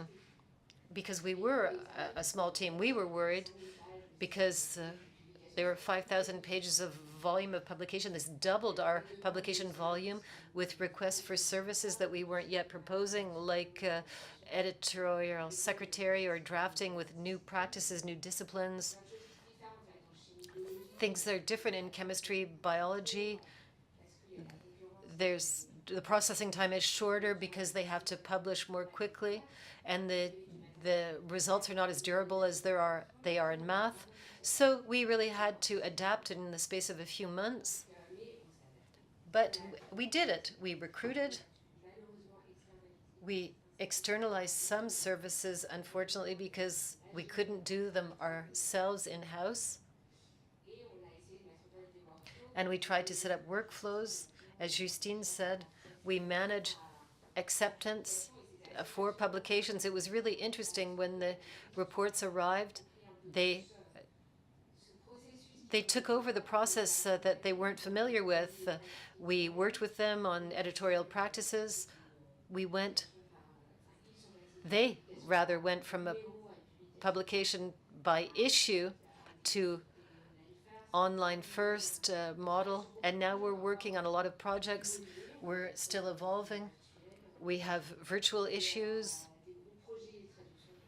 the translation project that we talked a little bit about yesterday, the online comments also. We want to evolve the editorial practices and the methods of dissemination. So those are the services we provide to the Academy of Science. This is the editorial process. I've talked about it. And beyond recruiting, etc., there were consequences. There are costs. We set up a price. The CNRS asked us to do this because they were worried that Elsevier would accuse us of unfaithful competition, and also because they couldn't pay for everything. So we indicated on our website that we were a free service, and that's not true anymore. Nothing is free. Open access publishing has a cost, and there's quite a heavy weight on us because we had to launch call for tenders. That's normal in the public domain, but for externalized services, including services that we felt that we shouldn't have to do, like detection of plagiarism or the use of AI. So open access publishing has a cost, and there are also constraints, limitations, and you have to be solid in order to manage all of this, and we're trying to do it. Sometimes the Academy is a bit frustrated because we're not moving forward quickly enough, but we are a small team, and we're trying to do our best to work together, and this for a long time. So you've understood that the leitmotif is that there is a cost to all of this. So we've been, the museum's been in this partnership. We've been a scientific editor, publisher since 1802, and in Diamond since then, even if it hasn't been digital, but we've always been Diamond. We're in charge of 10 journals right now, in Diamond, of course, and we produce 400 articles representing 13,000 pages per year. We have a fair development, we have an impact factor, we've signed DORA, and we have our monographic collections that are progressively opening up in freemium. Before we talk about who does what, I think you've understood that we have an economic problem on the cost of scientific publication. This is a diagram that we can all agree on. If we consider the cost of scientific publication in 4 stages, 3 of them have public financing in any case. So the question is, in scenario A, traditional publishing, the model reader pays with online subscription, or model B with opening, and then we don't give money to the library for the library to buy. We give money directly to the publisher based on an APC, or to the public publisher according to the Diamond model. For the Gold model, it's not an economic question. It's a question of buy-in, of ownership, of expertise in-house in our establishments when it comes to publishing expertise. So it's not the difference is not economic, it's about buying into our expertise. And to talk with these commercial publishers, they're not our enemies. Sometimes they push us when it comes to being more innovative, so then they do have a role. So this is the museum workflow. It's a bit complicated, but we like color codes in publishing, so I've used these codes just to show you that in red we've got all of the stakeholders with a scientific background. So typically the author, the referee, the reader, who's also a scientist. And in green we've got all of the in-house staff in the museum in charge of publishing, and with everything that they do, all of the tasks. And you will be able to consult the slide later to know who does what and what the offer is that is put forward. The important thing for us was to buy back into expertise. Open access today, we've gone beyond that. We're talking about just access, and the big difference between open access and fair access is what you have down here, the interoperability of data inside our publications, and that's where there's a lot of technical work to be done. It's a bit complicated and it's quite substantial. It has to be in-house to understand it, and this means that we're going to be, sorry, this hurts your eyes, doesn't it? Don't read everything, it's just to show you that the article is still at the core of production, but we're going beyond the article today. We're trying to make sure that the data inside the article is linked to other data, is pushed towards databases that are relevant for the field of activity. And that's why the Academy of Science chose the museum, because these are things that we know how to manage in our discipline. It's good to have a discipline-based approach. This is what I recommend, because it's good for interoperability reasons. So I've finished. I'm being told I've got 2 minutes. So I won't take up those extra 2 minutes, but I'll just take 1 minute just to say that by way of conclusion, the drawback of the model, there's just one, and that is the cost. Yes, a diamond model has a cost, but it's different from the golden model, and it has advantages, and that is the diamond is in-house at all steps. It's a guarantee of professionalism. It's about taking back ownership of our professional specific expertise. That's important when you compare what we do to what publishers, traditional publishers, do. And it's also important to put scientific publications back into the research cycle. And it means also that we've got a concerted strategy, because approaches can be different. And again, it's a discipline-based approach, and that's why this journal is with the museum and the others are with Mersen. Thank you very much.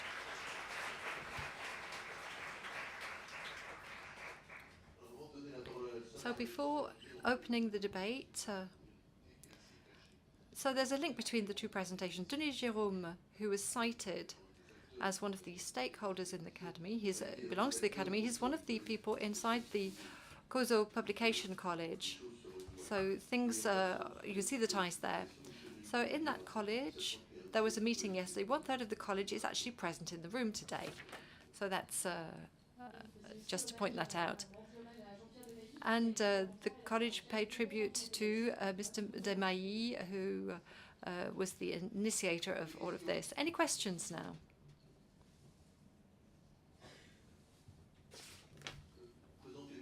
Can you quickly introduce yourself, because people who are watching us online don't see you. Yes, Philippe Ponant from Chamonix.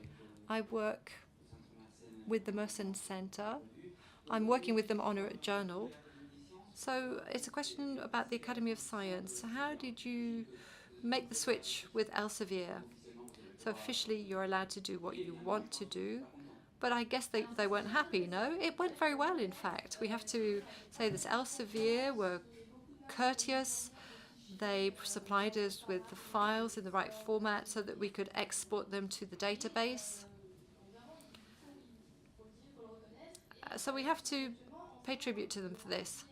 They also allowed us to repatriate the old issues, the back issues published with Elsevier between 2002 and 2019. They gave them to us very kindly. Now, I expect that there's a lot of work to do at the Mersen Center to change the metadata format so that the data can be integrated. But things went very well. And once we finished loading these old issues onto our site, we're going to see how we can recover the 87-2001 side of things, because that was only available in paper format. So it involves digitalizing these back issues, and that's what we're going to try and do. But things went very well, and Elsevier were perfect from that point of view.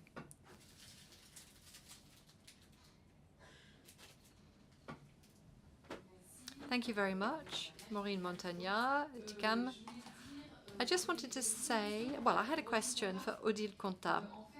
In fact, I wanted to know how you are thinking of making sure that things are durable, that these new structures are durable and can handle the increase in workload, that these great models can last. Are you going to move away from the call to project model, which is good for proof of concept, but it really is very tiring, this model? Yes, I understand what you're saying, and I agree. There won't be just one model, there will be several models. I put bibliodiversity in my title because there won't just be one model. We have to invent several models. And in what we refer to as the diamond model, there are different financing terms and conditions, not all concomitant. There's the importance of staff in public establishments. That's absolutely fundamental as well. And I really believe in the transformation of this conventional subscription with a library or several libraries and partnerships that are different because we want more durability. And we're going to think in the Open Science Committee and in the Foundation, we're going to think about the future between calls for projects so that we move away from the old structures so that we can take on board new financing conditions that are more lasting. That is obviously the next step. Of course, we have to think about these things together, and I really believe that. There are several areas to explore with Linear, with Europe. You know, we really need to do all of that and coordinate what we do. And just to add to that, the FNSO, we've all benefited from FNSO. That's allowed us to set up a data chain. It's very important because it means that we can, you know, bridge the gap that all of our journals can have when it comes to these commercial publishers so that we can get into the game today. So there is an expertise gap. We've all faced this technological revolution, and it's a bit more complicated for other professions to deal with this plethora of technologies. So we had to find technologies, and the call for project was good for this because it meant that we could make the transitions and bridge the gap for certain journals that were far behind, that were running behind. But for scholarly circles, it might be a bit more complicated. We'll have to help them. I can't see any more questions. Yes, there is one.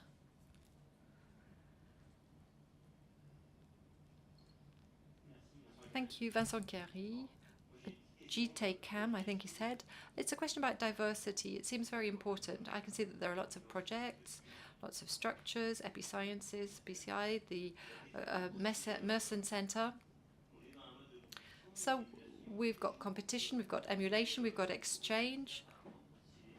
How do we make ties so that we're not copying each other, doing things twice? So today, you know, if I were to start something, what would I do? Because my feeling would be, invite everybody around the table and say, let's do something together. Yes, there is a lot of coordination work between infrastructures, between projects that needs to be done. And it is being done, really. But the different platforms that have emerged on a certain number of sites and universities, there's the REPER network that's trying to get them to work together and be coordinating. The REPER, it was an FNSO financed organization. And in the next presentations, we're going to be talking about that. How do you coordinate all of this? How do you pool things? How do you work together? It's very important. And meetings like the one today, that's what they're all about. It's the opportunity to come together, to share, and to see what we can do together. It's more about emulation rather than competition, I would say. On my market, there are 3 cheese sellers, and they compete with each other, but they don't offer exactly the same thing. And I go and buy my cheese from each of the cheese sellers. So we're now going to hand over to Zoe, who's not going to talk to us about cheese, but she is going to take it a step backwards.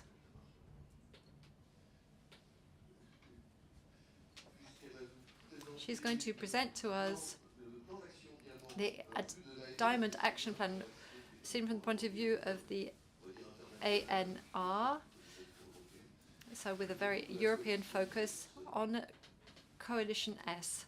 Thank you very much. Yes, hello everybody. I'm very happy to be here with you.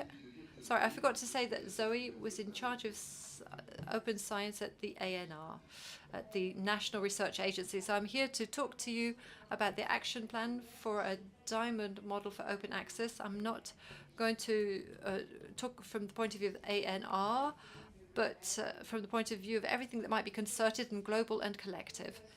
So this action plan for an open access diamond model was published in 2022. The initiative came from 4 institutions. So Coalition S, which is a coalition that brings together financiers and philanthropic organizations to promote free, open, immediate access. Science Europe, which is an association that brings together financiers and research or bodies at European level, interacting with the European Commission notably, and then the OPERUS infrastructure that you're all familiar with, and the ANR, the National Research Agency. So it was presented during the OSEC. That was the first time it was talked about publicly, and it was signed by over 150 institutions at European level, but beyond Europe as well, and by quite a lot of individual researchers. So what about the objectives of this action plan? Well, there are multiple objectives, but they can be grouped together into three main categories. The first is really to support a scientific publishing model that is fair, durable, and that is controlled by the communities. The second is to harmonize and develop shared resources for the benefit of this ecosystem.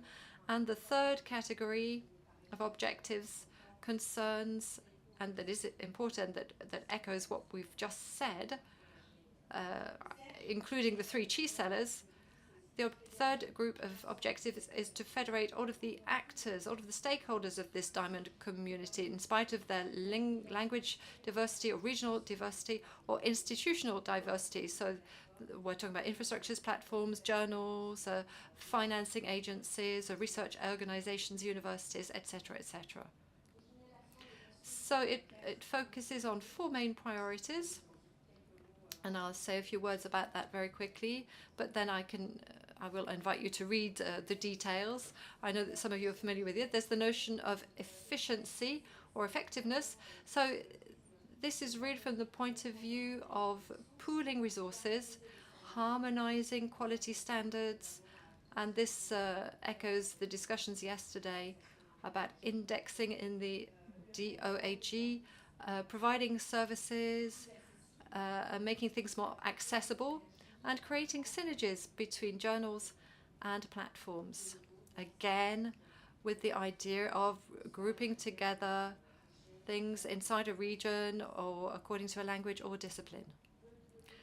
So the second main priority concerns quality standards. So once again,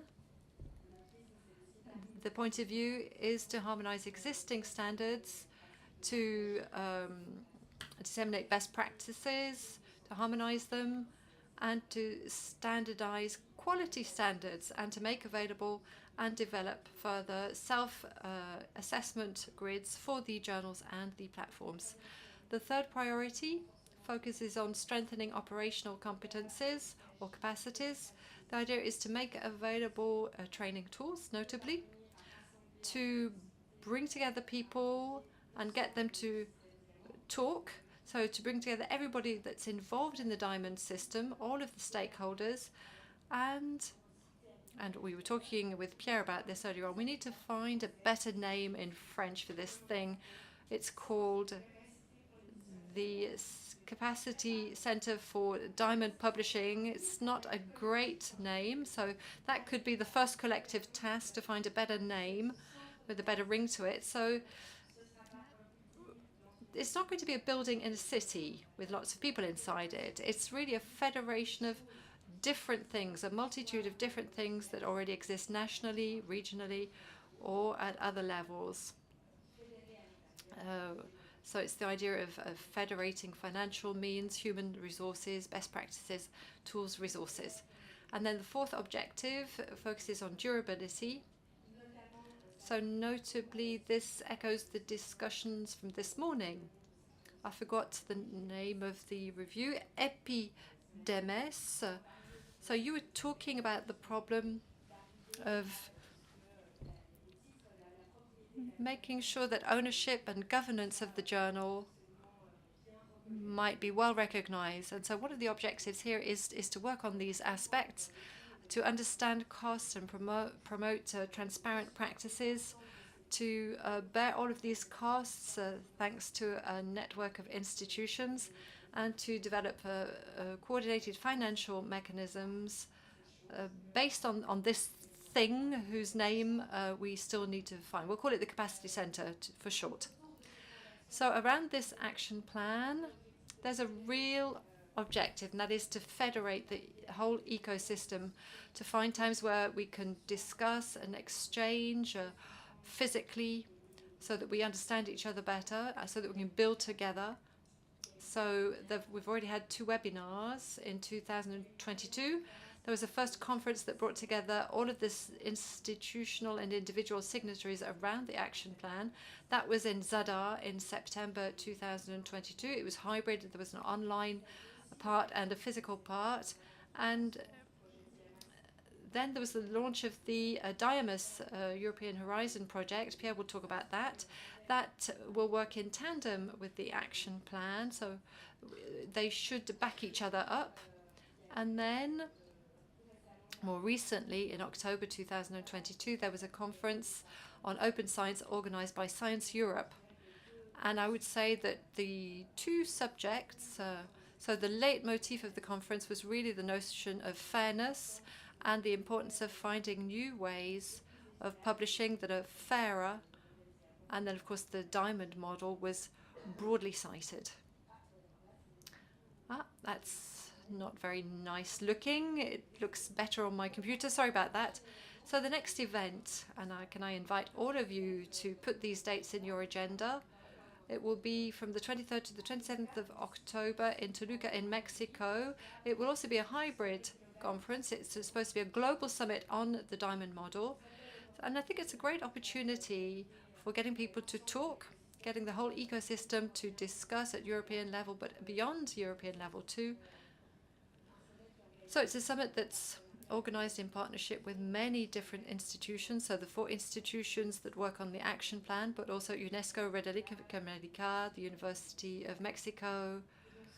And so this global summit, focusing on diamond open access, will have different periods. There'll be the introduction and the conclusion, bringing everybody together, all of the participants together. Then there will be times dedicated to publishers, Redelic, another focusing on Medlica, and then between the 25th and 26th of October, there will be the second conference bringing together all of the signatories of the action plan. And the objective is, of course, to have a concerted approach, a collegial and collaborative approach, so that we can work on the program of the conference. So we can invite you to 2 webinars for the preparation. The first will be in about 10 days or so on the 17th of April, and the next one will be in September. So it's an event a bit like what was done for the ESSEC. It will be multilingual, and of course that's very important. It will be in French, in English, in Spanish, and of course it will be hybrid, so it will be a phygital conference. So to conclude, I just want to underline something. It's important, and it's also very stimulating. We can see today that there's a very strong dynamic around the diamond open access model in France. Here we've got quite a few logos of the institutions who've signed the action plan. So 150 institutions are signatories, and over 15 of those are French. As Odile said earlier on, there's the National Fund for Open Science, which is an instrument and a very strong lever. And at European level, we don't have that kind of fund. It's rare. So it's a driver that will be very useful. So we need to see how we can make that evolve, how we can use it in the future. And as somebody from the ANR, from the National Research Agency, as part of our commitment to supporting diversity and a multitude of publications, we're financing the 3rd call for publications for the FNSO, just when it comes to diamond projects, that is. And then more recently, we've been coordinating a network that brings together different financing agencies, French financing agencies, so there's Antti Mikael and the ANR. And a priority for our collective work for 2023 is to work together to see how, as financing agencies, we can work better and support the diamond model. And then, of course, and this is my last slide, there's a European dynamic, an international dynamic underway that will also act as a driving force around these questions. So there are the two projects supported by the European Commission that are going to be presented just afterwards, DIAMAS and Craft OA. And then there's also the ORE platform that works with the European Commission. They're thinking about how to move that towards something that is more like a diamond model. There's the Global Summit that will be organized in Mexico in October. There's the UNESCO Declaration. And you've got the reform about research review processes. And that's something that we're going to see as part of COARA, that's going to bring European and international institutions together to think about these things. And I think that that might also be a good driving force towards more fair publishing practices. Now, the action plan, we're aiming for something that's widespread. It's going to be in multiple languages, including French, Spanish, and German. And there will be other languages that will be added. So if you love translating, you've got some time, well, let us know. Thank you.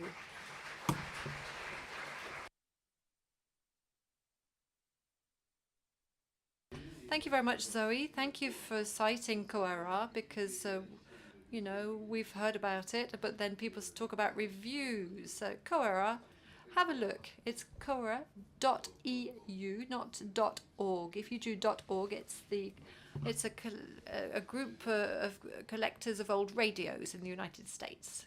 We can take some questions now, if you have any.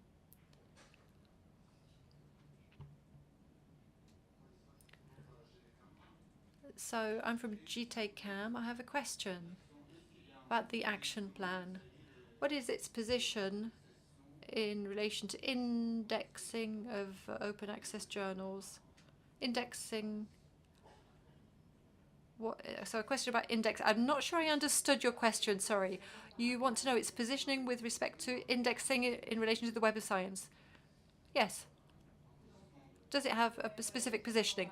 Pierre will talk about that later on. I can talk about things from an institutional point of view and the main principles. That's my main job. But in terms of implementation, the concrete implementation, Pierre is the man that you need to talk to, and he will talk about it.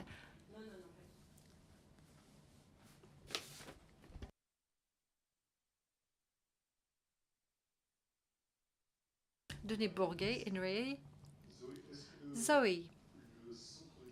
So the center of capacity, is it European or is it going to be global in terms of the support it provides to diamond journals? To begin with, I thought it was 100% European, but I'm seeing that it's, you know, you've got this summit in Mexico, so I wondered whether the reach was global. I can give you my answer, but I'm looking at Pierre at the same time. One thing is sure, with respect to DIAMAS, that's going to allow us to move forward with this subject. There's a European entrance point, obviously, that is obviously logical. And this is what we're seeing with COARA and with the Global Summit for Open Access Diamond Publishing. I think it would be interesting to have something global, not just a European. It seems to me that to move forward with these topics, you have to be very pragmatic. Otherwise, we won't get anywhere. But at the same time, you've got to move forward at European level and then see how to open it up internationally. But it's very open as far as I'm concerned. Yes, I agree with Zoe. That's why we're hesitating at the moment, because we have to conceptualize the structure of this famous capacity center. So we tend to talk less and less about a center rather than a hub, and talk rather about a hub that is more relevant in relation to what we want to build. And not just one hub, but several hubs. We're setting up a federating structure that will allow capacity centers or hubs in the plural at different levels and at global level to work together. So we're talking about a global federation structure. And the idea is that there's going to be a European hub, because this is what we was promoting, the 2 European projects that I'm going to be talking about. One last question. Yes, Claude Kirchner, Episciences. I have a question that is for everybody here, but especially it's for you. The diamond model, it's an open model.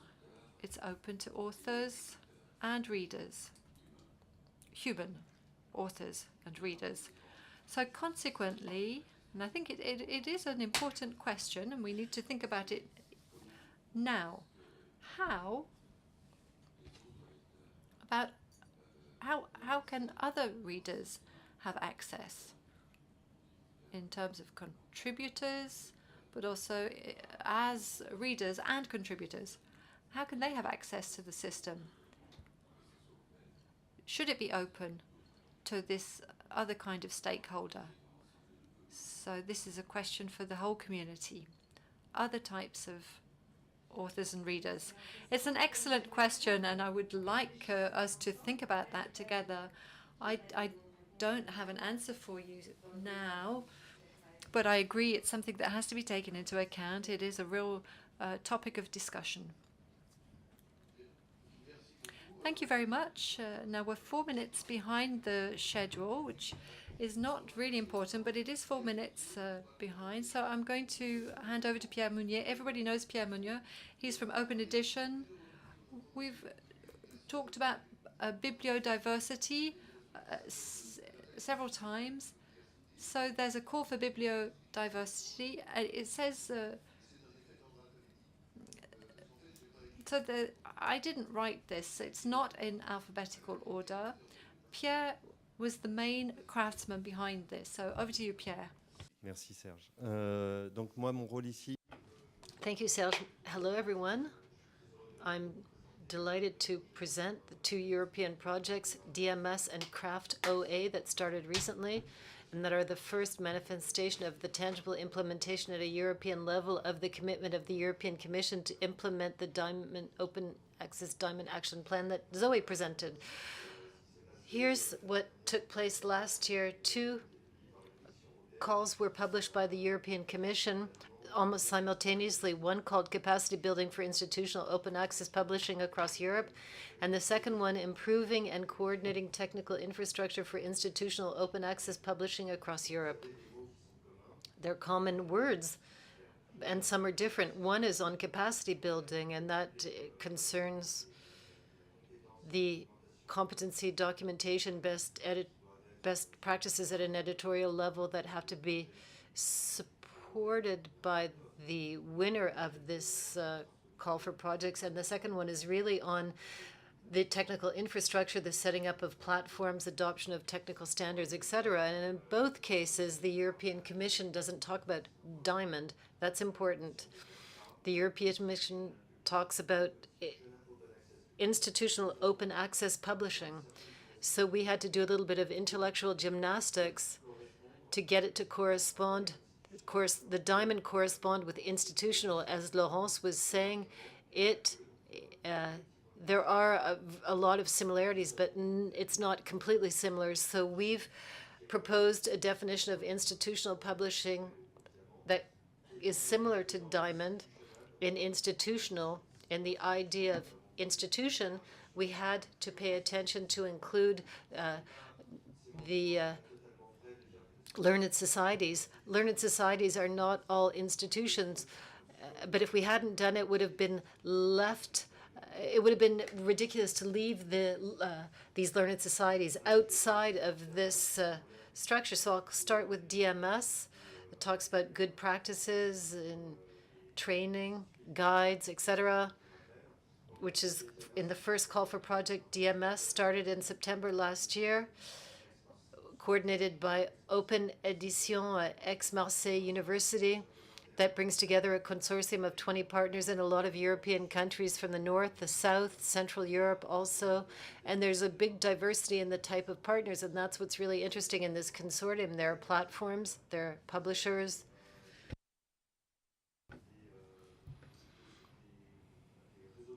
There's the library network, there are infrastructures, there's organization like Finance Europe that was Zoe presented, and there's the coalition that's represented. It's co-coordinated on the human level by Ewan Gorik, who's the executive director of the Coalition S, and myself. So it looked great on my computer, and then it all got weird here. So to begin, we proposed an idea which is IPSP, which means Institutional Publishing Service Provider. The important word is service provider. Why? Because in order to serve all of the actors in the diamond ecosystem, we wanted to deconstruct the word publisher and to show that inside the black box of the publisher, there is a set of services that are provided to the scientific community to publish the results of their research in Diamond Open Access. So we conceptualized this idea of service provider with the type of services that are offered. We tried to categorize them. We didn't invent these categories. They pretty much exist everywhere. And we also established a very important distinction between we talked about this yesterday and this morning, what concerns the control, the property, and what concerns the operational side. So for us, we need to make the distinction between what we call institutional publishers this time, so those who own and publish the titles,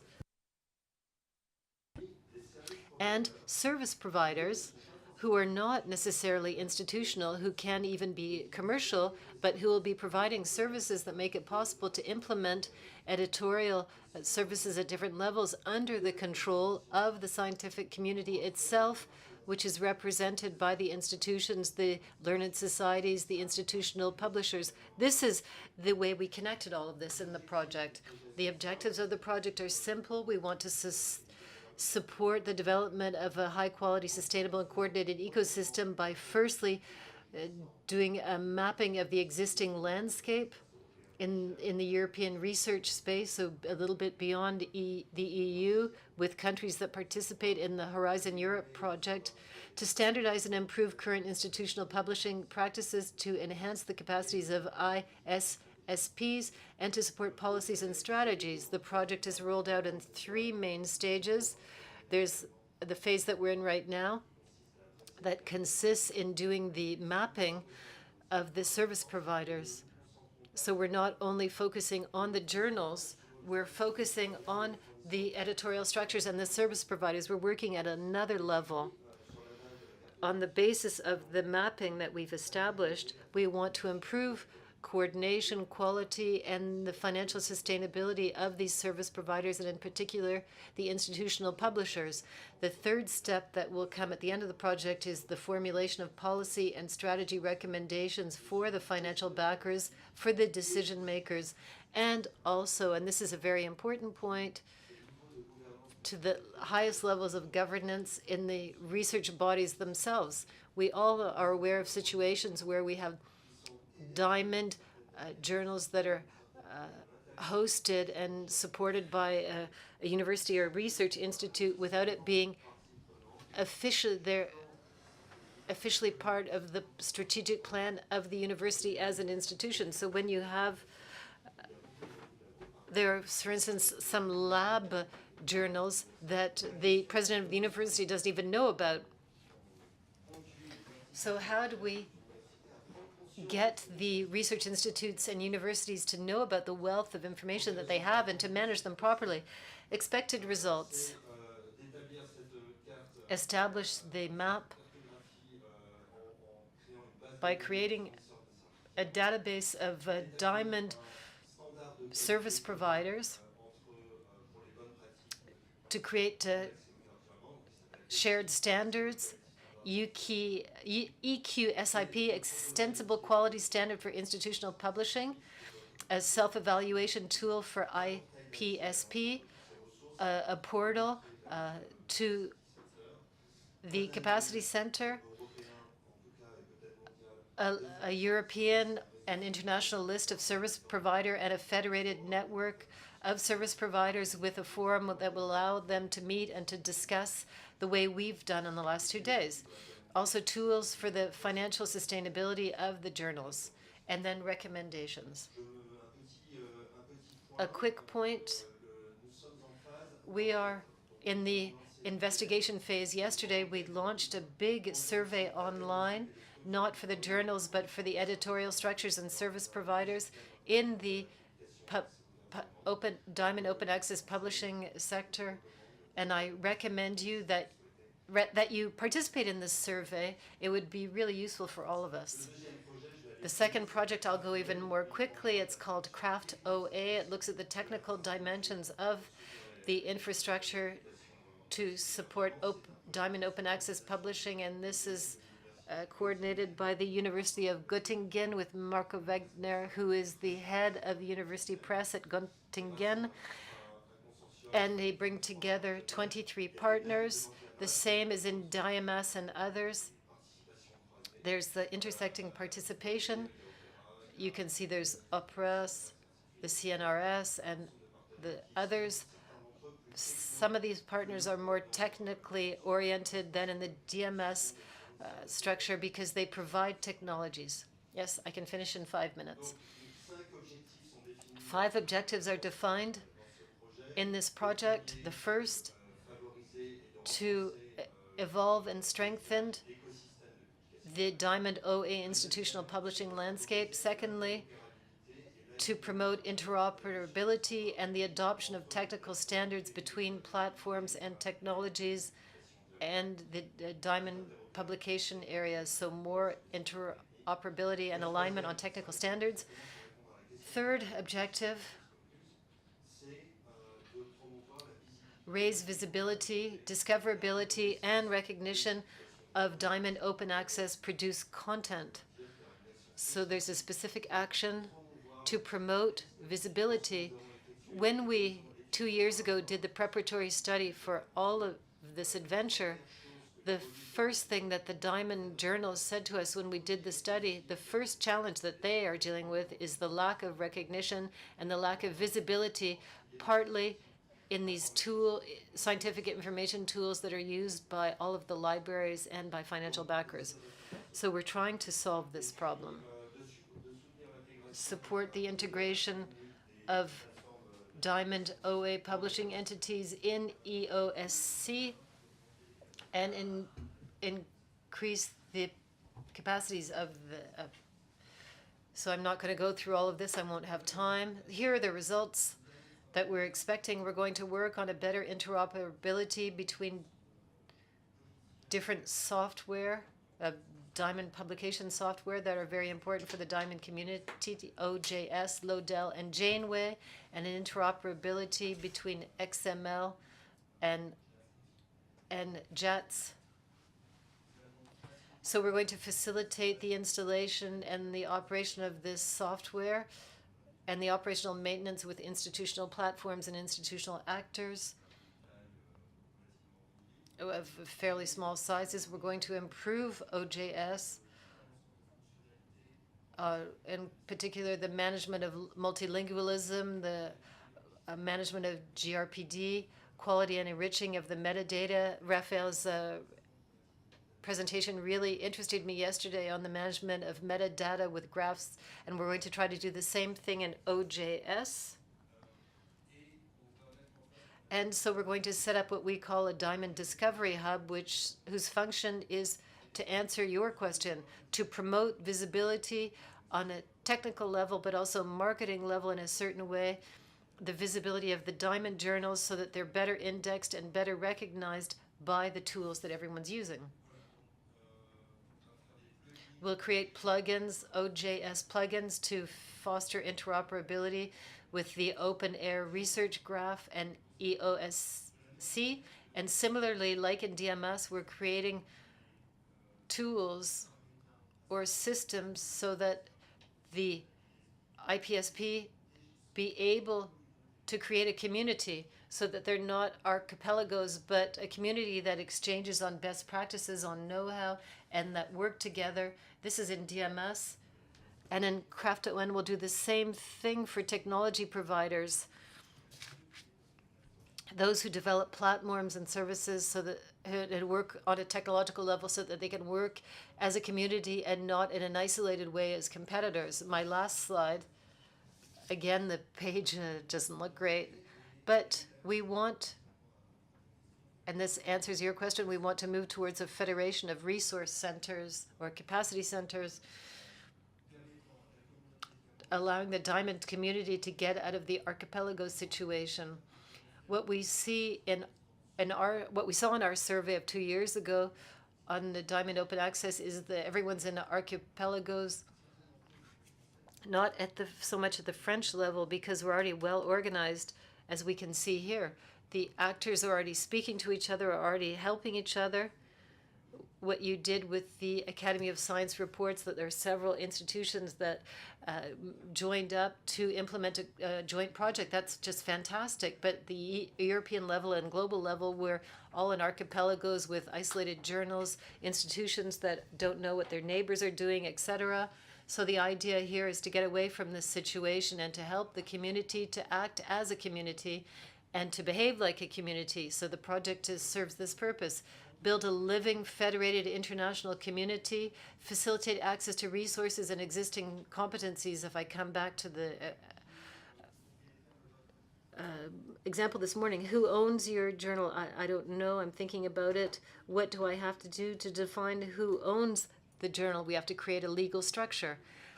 So instead of thinking about this alone, or spending time on finding the resources that will allow you to answer the question, the idea is to have common access points, portals with all of the resources, all of the experts that will allow you to very quickly answer these operational questions with access to the experience of those who have already done this.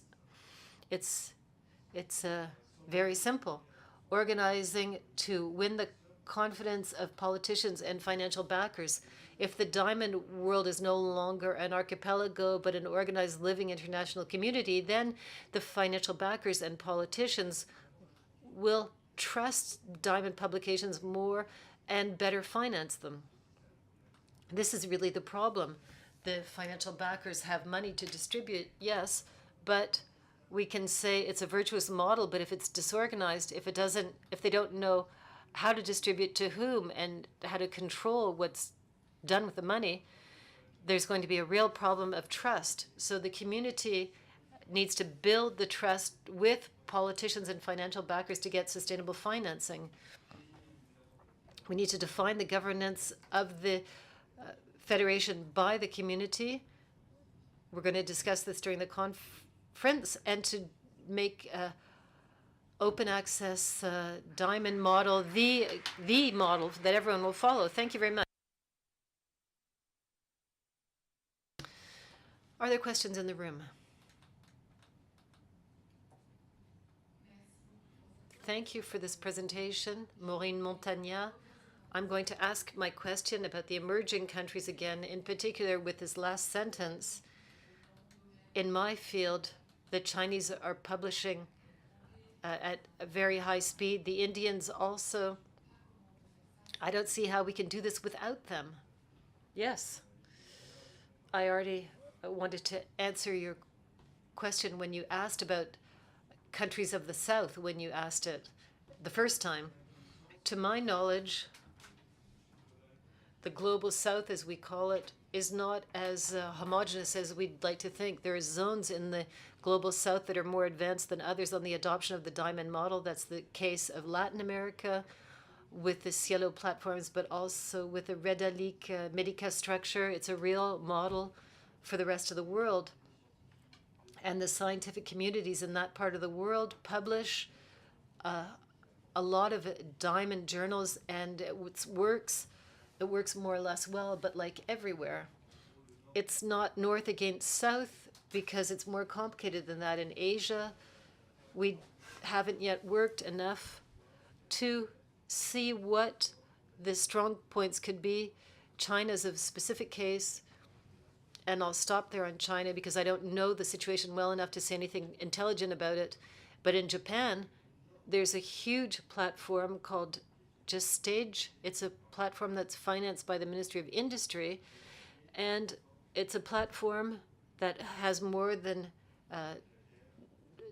20,000 diamond journals, and we'd like to work with them in a more important way. In South Korea, there are also things that are being developed, and in Africa also there are platforms, journal platforms that suffer because of a lack of resources, but they're also developing. The aim of this action is to connect with these different actors and to see how together we can move forward towards the adoption of diamond publishing models.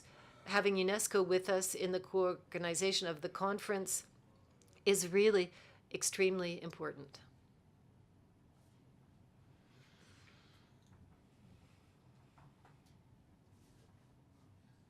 Thank you for the elements that you gave to answer my previous question, but I would like to say that the basis of the question is that there are actors that have signed the action plan for indexation, but we know that in some countries that are publishing in diamond open access, they don't have the indexation. I would like the actors that sign the action plan position themselves for the researchers in their country who are publishing in these journals, and I think that's missing. There are several ways to answer or to try to solve your problem. It's more a problem than a question. The way we try to adopt it, in my opinion, is the most reasonable or operationable possibility. In the action plan, they talk about visibility, promoting the visibility of diamond journals. They don't use the technical word indexation. It's not the level of the action plan. The action plan talks about principles. What we're trying to do is implement this part of the action plan with the creation of a discovery hub. The major difficulty that diamond journalists have in the relationship with the corpus is since they're isolated, they're too small, too marginalized, and they're unable to establish a relationship of strength with respect to the indexers. And we think that by working together, we become strong. If we can bring together all of the diamond journals, and I have to talk about DOAJ, I have something to say about that. If we bring all the diamond journals together in a discovery hub and we establish a position of force for the community with the indexation and aggregation platforms, we can change the power struggle. I'm not saying we're going to achieve this. It might not be the best solution, but this is what we're trying to do. I'd like to talk about DOAJ now. What bothers me and what we've heard about DOAJ, it was considered a dead end. We put our metadata, we index, the researchers don't know it, and then nothing happens. The interest of DOAJ, the journals and the metadata that are indexed there can then be used by all types of other actors who can use the metadata to better index the diamond journals. So we should continue to work on journal indexation in DOAJ, not just for them, for the love of DOAJ. It's just because it's a very good driver for these diamond journals to be read elsewhere, in particular in library catalogs. I'd like to add to what Pierre said concerning the fact that union makes us stronger for visibility. There's another plan of attack that's decorrelated. The reviewers don't care about the Scopus or other projects, so there's a bit of hope, and maybe we will manage to do this. I'd like to add to that. I completely agree, but I hear the problem today of young researchers who say, I'm publishing today, and I can't wait until the evaluation and review system changes because of Cora. This is what we want. But how, in the meantime, are we going to manage the transition? And we can do this with our technical actions. I think we also, it's not antinomic, it's not black or white. We can't just talk about one system against another. The impact factor has been bad for many disciplines, but it's existed for a long time. And in many countries, researchers are evaluated with that. There are also journals that are evaluated with the impact factor because it started as a way of judging the journal and not the researchers. So to move away from these indicators, we have to be able to find other indicators together that we could work better with. I'm not saying we shouldn't continue to play the game. Being a diamond journal doesn't mean we don't have this impact factor. Many of them do. But since there is strength in numbers, we can help the journals play this game and use the system. Even if we don't think it's a good system, it's the existing one, we have to deal with it. But being a diamond journal doesn't mean that we don't have an impact factor. Many of them do.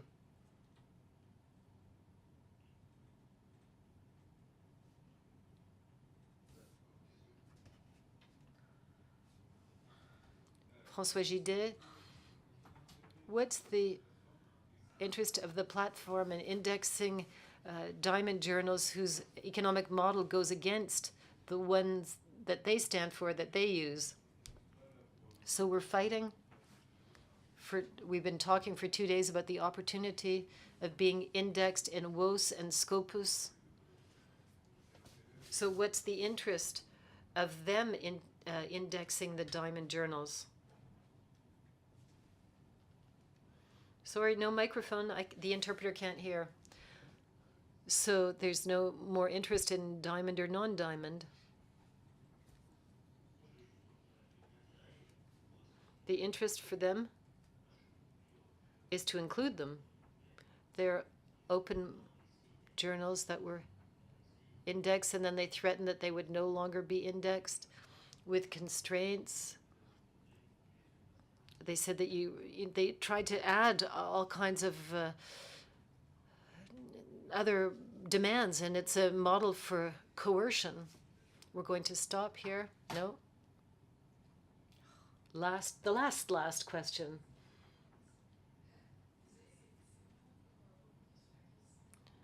I'd like to comment on the last question on the bibliometric data. They don't take into account the economic models of the journal. It's the scientific quality of the journal. And what Pierre said that's interesting is that at a given time, when there's the question of opening, of transparency, of interoperability, that when they become quality criteria, the databases can take them into account because it's just as important as other aspects. And the work that was just presented, the projects that were presented by Pierre are very important because today we have rankings, the top factor, which is a journal review that's not based on the impact factor, but on interoperability, transparency factors, access to data, etc.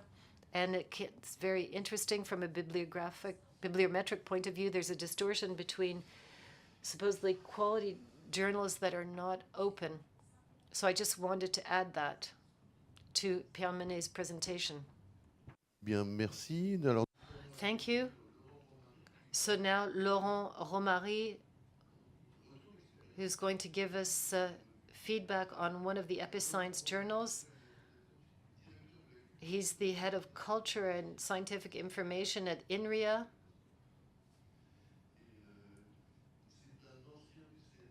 He used to work at the CNRS, where he was head of scientific information at CNRS.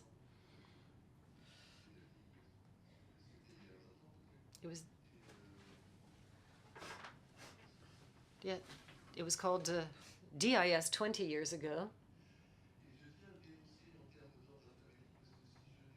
If I didn't directly participate in the drafting of a document, it's because I was asked to make a demonstration with him. The Grobid, this Grobid. It's a small module that's plug in here and there. for scientific. So thank you to Pierre. What he's doing is great. It seems easy because he knows the concepts so well, but you're really doing a lot of hard work. I'm declaring my love.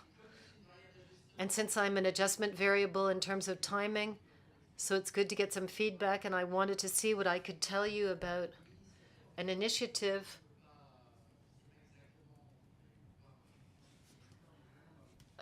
I think it was one of the first scientific journals that was welcomed on Episciences. I was contacted by Nicolas, who's the co-editor of JDMDH. So I said I wanted to work on the humanities, and he agreed, and he went directly to Omics, a Predator publisher, and it took 2 years to get our CVs, our images, and everything off them. We did what we could and said, okay, let's move over to Episciences. I'd been talking with Christine and Laurent Capelli at the time to see if there were opportunities to create a journal on Episciences. We were one of the first ones. And with those who worked on the Raphael platform, we co-built a good part of these things over time. There was a certain mood, Medves working with me at the time, and who was identifying the bugs, the difficulties, glitches that we discovered at the time. So that's for the old guy part of this presentation. And from a scientific point of view, what's interesting is the digital humanities community. We could say a lot. We try to come up with definitions. Really, we don't care about definitions. What's important is the multidisciplinarity through construction, that we have a set of domains that we can find around the concept of digital humanities and their technologies, methods, research that are linked to this. I should have put this on the slide as well. It came to my mind this morning. What characterizes a new discipline emerging like digital humanities, which is highly innovative from a certain point of view, is the desire for recognition. And so generally it's a very conservative community when it comes to publishing practices. It's always a paradox that I find interesting. The Digital H conference wants to do peer reviews to the extreme, because it's important to have that recognition. It's important to show that you are in line with the international quality standards. I'm saying this because I'm going to show you the statistics. Now, what do we need to focus on with respect to the other feedback? Well, there's one thing that characterized the takeoff of our journal, and that was the special issues. They're usually not very well liked because most grey zone publishers. No, am I citing anybody? No, I'm not citing anybody. Because the special issues are cash machines, cash cows, because they attract lots of different authors who are going to be paying APCs and who will fuel the budget of the corresponding publisher. So we're in a diamond model. So it's important to talk. It was important to talk with researchers who didn't have publishers. It was important to say, okay, let's build something together. Let's build some special issues. And we found ourselves hosting people of very good quality, to the extent that the special issues were used as experimental sites for new topics that were emerging. Some became special issues. There was, that lasted for 3 years, for example. The topic became a stable topic, and then the editors said, well, no, we have to stop there, because constantly there were new articles that kept being submitted, and everybody said, oh, it's very interesting. This is an emergent topic, and people keep coming back to it again and again. So just to allow you to dream, if you're in digital humanities, you've got intertextuality in ancient languages. What an exciting title. this is the one that we decided to stop after 3 years because we were fed up of, well, they'd planned on 10 articles to begin with, and they had so many submissions that the volumes were doubled. So there were exploratory themes, classical themes, like language processing in digital humanities, and there were other things associated with events and workshops, and all of that became a kind of point of contact. Some statistics now from the CCSD, so we go from left to right. So this is not the usual way we read a graph, but anyway, Japanese statistics they are, let's say. So it took us a while to be recognized and accepted and to attract people. So there was an interesting phase when we had lots of submissions. That was in the second year, and lots of rejections as well. You know, there was a lot of interest because it was a new journal, so people wanted to submit articles. And so we spent a lot of time refusing things that were really of very poor quality, so we didn't even send them to the reviewers. So we did some desk rejections, and then little by little, we made our choices. And in 2020, there was a bit of a peak. In fact, that was when we had the epidemic. There was the DH conference that was cancelled at the last minute. And so quite a lot of orphans had prepared their articles, and there was no public. And they said, well, can we come to you? And so we said yes. So that led to a bounce back effect, because then we had lots of submissions in 2022. You can see that the numbers go really up high, with a peak in 2023. So I think I've caught up on the time. No? So this leads me to my conclusion. No, now I don't know what I'm about to say. Anyway, there's a very strong movement. Digital humanities means data, software, etc. So increasingly we're in contact with colleagues at the European level who say, you know, what are you doing about reviews? What about, you know, overlay journals, for example? So, you know, this takes us back to the discussion earlier this morning. And so we're just getting into that discussion. And yes, sorry, thank you, IES, by the way. We're getting around to it, but to take on board, and this is what I heard this morning, to take on board new objects like software and data, you've got to get things set up. You've got to have review processes. You've got to know how you're going to do the reviewing. You've got to have supporting tools and people who are ready to go down that path. So you've got to fill your boat with people and do this little by little. So Daria wanted to submit a European journal proposal into Episciences to manage those kinds of objects and not just methods. So all of that's very interesting. Second point, thinking about the multidisciplinarity and excellence. It's not because it's digital humanities that the digital side imposes on the humanities side. So do we have to have lots of results tables? Do we have to have a description of the way data was collected? Does it have to be more narrative? Sometimes the proposals are very much geek-based. They're in the software and they describe the way they went about things. So there's a broad variety of different objects that we encounter. And then a last point, it's been 10 years now. And I think it's important when you have a new object like this, not just to act as a pioneer and evangelist. You know, you're spreading the word, you're saying, oh, it's great, and then you start to feel the pain points. You've got to think about how to renew the frameworks after a while. That's an important message for all scientific journal creators. Thank you.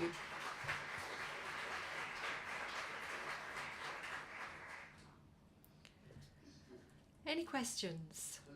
No questions. Okay, so that was perfect then. Thank you. It was a great conference. Who's next? Ah, yes, there is a question. In the dynamic of submissions, was there any point in time where there was an increase or indexing or whatever? that explains that, or is it just the the long haul effect with no specific event or change? I gave you some points, the effects. There's something that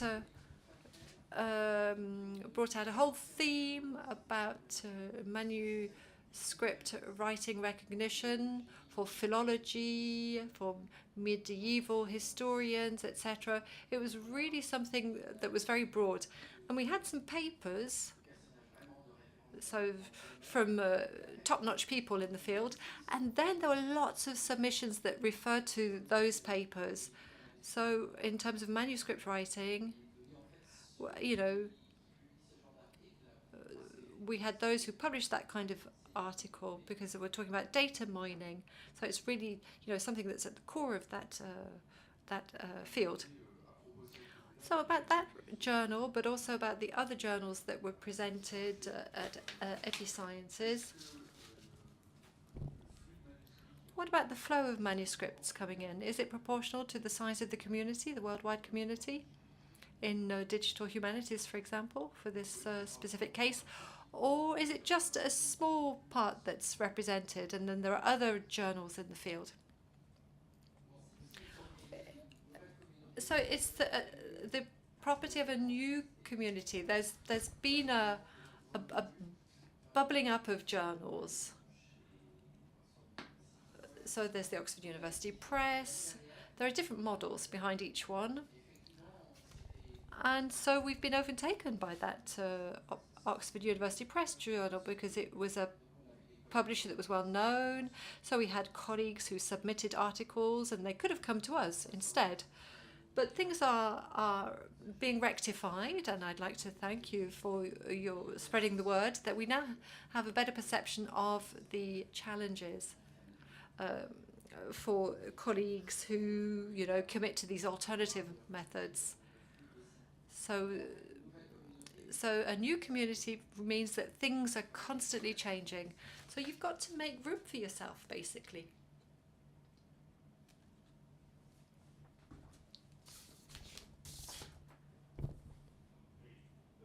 I'm going to go quickly. So a comment about the last point. I found it very interesting.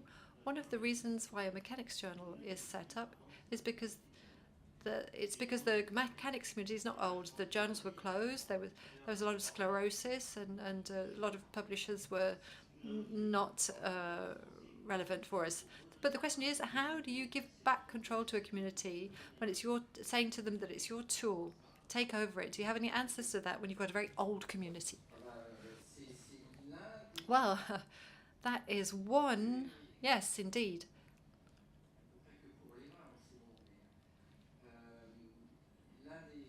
It's only good when we're talking about wine, isn't it, when it's old? Yes. And people are making comments that the interpreters can't hear. So, yes, when we talk about the active generation, that's when we can find topics being changed. They want to take part. They're constantly in contact with us. That's how it works, basically. You've got to get the younger generations involved. Thank you very much. We're only 5 minutes behind, so we have caught up on the schedule. Is this a PDF or is it a PowerPoint that you showed us? I don't know. I'm not behind the technique, but it is a PowerPoint. What are you asking? We had two presentations where it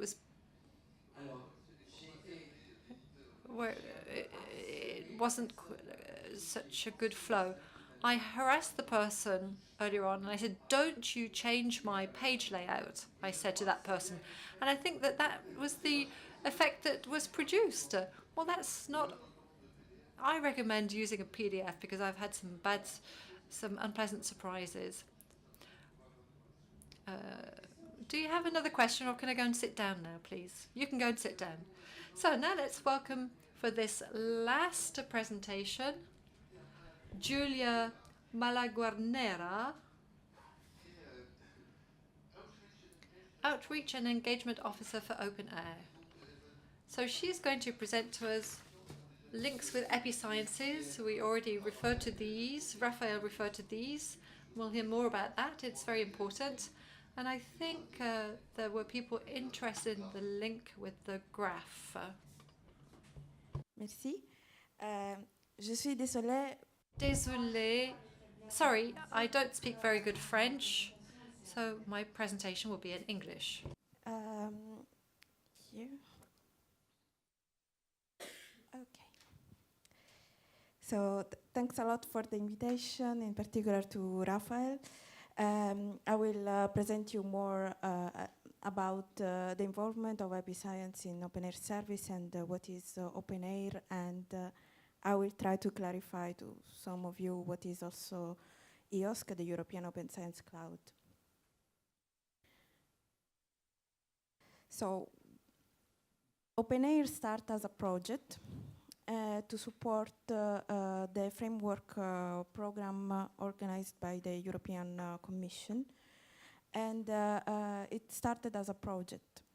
And it was already a network of human people that were working in several infrastructures in Europe, mainly at the university, libraries, but also in funding agency. We started really earlier, but in 2018 we became a legal entity. So now Open Air is a non-profit organization. The European Commission was one of the pioneers in the open science, and at the beginning it was open access. So it started to be to promote institutional repositories and preprints, then open access journals and data repositories. It's also there when also Zenodo start, which is powered by Open Air as well. And now we are in 2023, but the Horizon Europe project started 2 years ago, and it's the first program that is giving also open data as mandatory in the project.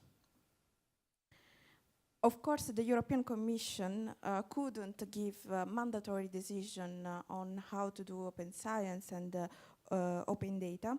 So what they are providing is infrastructures. This is why it starts with the Open Research Europe and also the EOSC, the big investment in the European Open Science Cloud. But what is Open Air again? Open Air is a no-profit organization, is not a project anymore. We have several projects with the European Commission also. Before Pierre was speaking about our involvement in Craft OA. It's a network of experts in open science, and in fact in each countries in Europe we have a national open access desk, which is supporting the researchers and the research staff and also founders to create policy for open science and support with services and training. Our headquarters is in Greece. We have a virtual office composed by 14 staff members. Open Air is an e-infrastructure social service provider, and we have 50 members in 34 countries. So, open science is a new way to performing science. Everything now is digital, is big, and it has to be connected. So what I'm presenting here is also the research life cycle, which is interconnected. Open as positive effect of every stage. It means that we start from the planning of the research, how to discover and collect the research and the research data, how to analyze and process the research data, how to publish not only articles but also other type of research output as software code and data sets. We support the archiving as well and assessment. So now I will go a little bit deeper in the open air services. and explain you a little bit how we are supporting during the years with several services to provide infrastructure for scholarly communication. So what we do is designing, building, setting up, running, and maintain the open air service for institutes, for research funding organization. And now what I will focus a little bit more is what we are offering to research and to research institutes. So the backbone of the service of open air is this famous open air graph. The open air graph is an aggregator of data and entities. It means that what we are aggregating are several resources that we collect and harmonize in order to process metadata, metadata relationship, and other kind of relationship, for instance, with citations or relationship with other kind of entities like funding and so on. We do a deduplication of the data, an enrichment of the metadata. We do another post-cleaning, and we offer these processes data in several services. Some are for discovery, and in particular in the European Open Science Cloud, EOSC, but also we have our service like Explore and Connect. We also give monitor services that are helpful, for instance, for funders and for ministries to do some policy making in open science. So our open air graph contains 145 million publication, 18 million research data, 300K of research software items. Basically, everything that is written here. And what we do is linking everything together in citation and semantics. So what we are doing here is contextualize the research from the funding, the data, the publication, and all the research output. Open air is part of the key infrastructures of the European Open Science Cloud. Thanks to the data sources that we are harvesting and we are supporting with a service that is called Open Air Provide, we register several repositories and we validate the metadata and the data. We collect data sources also from journals and other type of publications, also the data sets that are present in Zenodo or software or anything, any other research output. And we offer other services, discovery monitoring and assessing.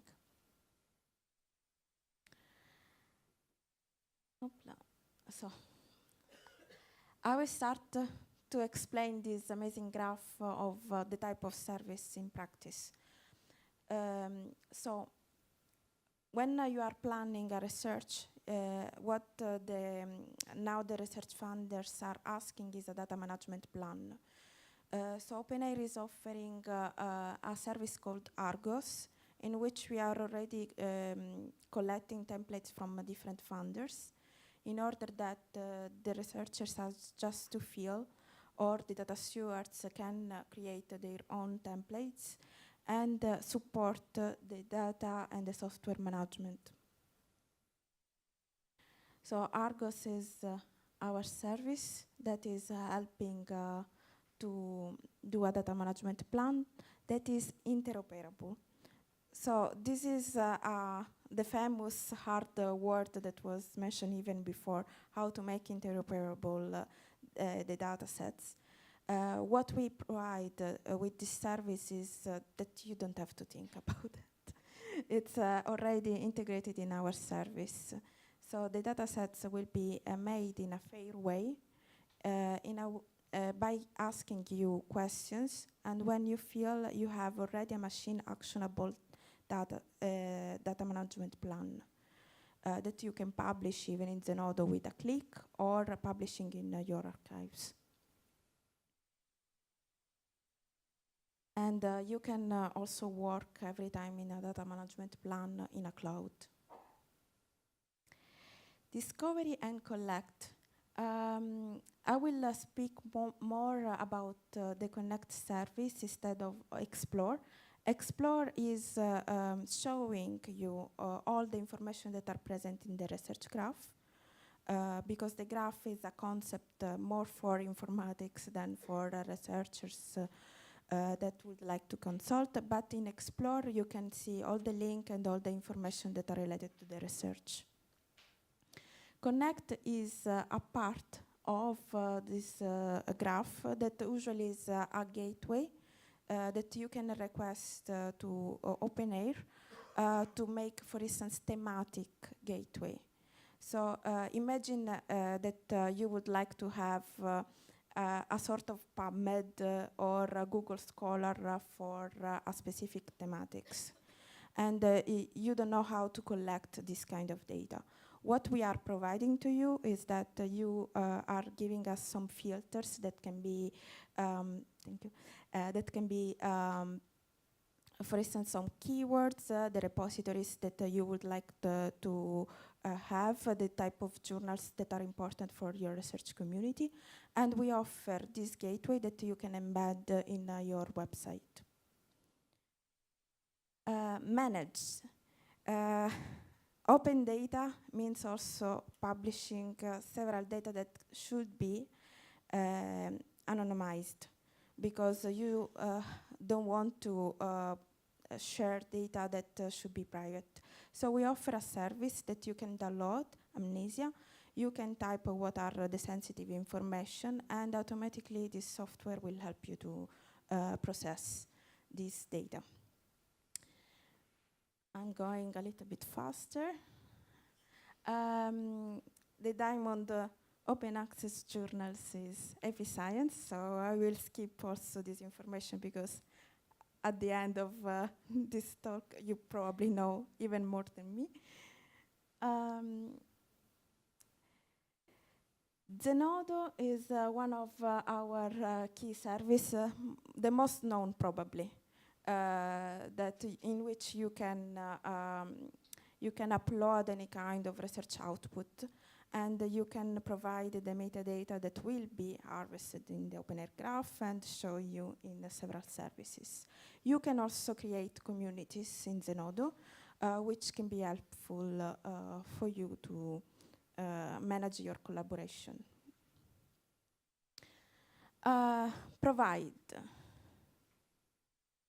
Provide is a very particular service because in the reality it contains several services. Provide is helping to register repositories. What is registered in the repositories in OpenAIRE will become interoperable in the OpenAIRE graph and in EOSC. Because what the repository has to follow are the OpenAIRE guidelines that will be scanned by our service that is called OpenAIRE Validator. The information that are duplicated or that are not are too many are processed during this unique service. And of course, we give notification every time that the metadata are changing. So for instance, if in Zenodo you are publishing a second version, thanks to this service, you will see the history. So the first version, the modified version, and what is appearing at the end in the monitor will be something that is already updated. The assessment is another key asset for OpenAIRE. So in the context of the new research assessment, we are also providing the tools that are supporting the monitor of open science. So Monitor is a unique service, and we have different kind of dashboard for institution to monitor the open science inside the universities or inside of the institution itself. We also provide a monitor for research initiatives, so for a big collaboration and several repositories that are collaborating together, or even for research alliances, like university research alliances, or for the funders. So we have the European Commission monitor, but we have also several funders that are now using our services. And this dashboard can be public, restricted, or private. We measure several indicators that are the grants, the projects, the publication in open access, which fields are this publication, how fair are the data or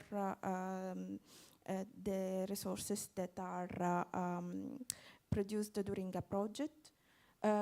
We also provide collaboration, so we interlink the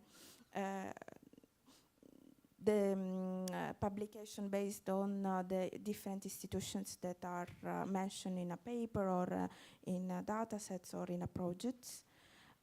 We are also now measuring the impact, the impact in terms of sustainable development goals by doing text mining.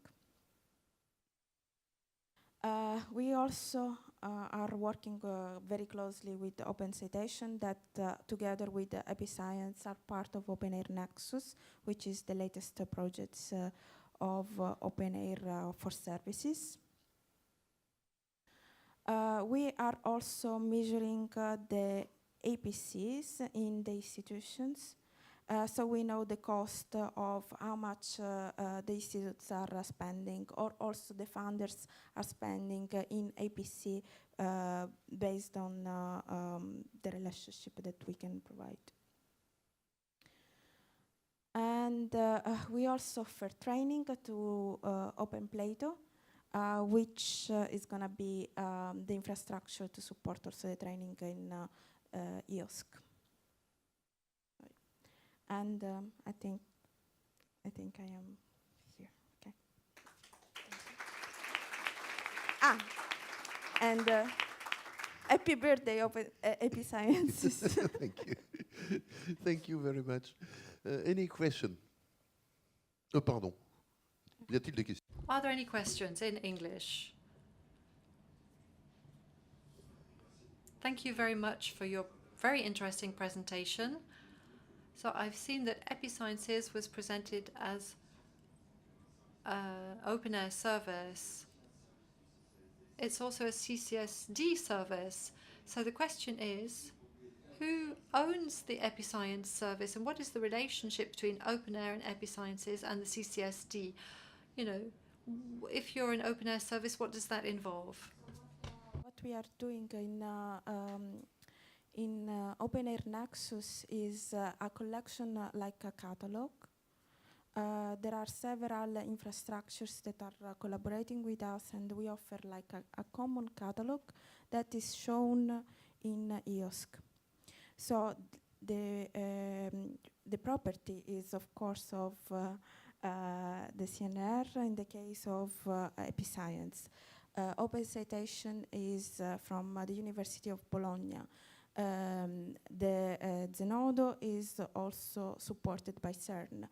But this is because Open Air is infrastructures, but in Europe. So Open Air means open access infrastructures in Europe, and we are collaborating and working.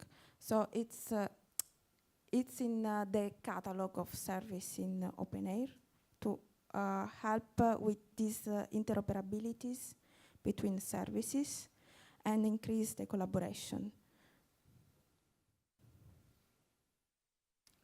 Merci. Y a-t-il d'autres questions? Thank you. Are there any other questions?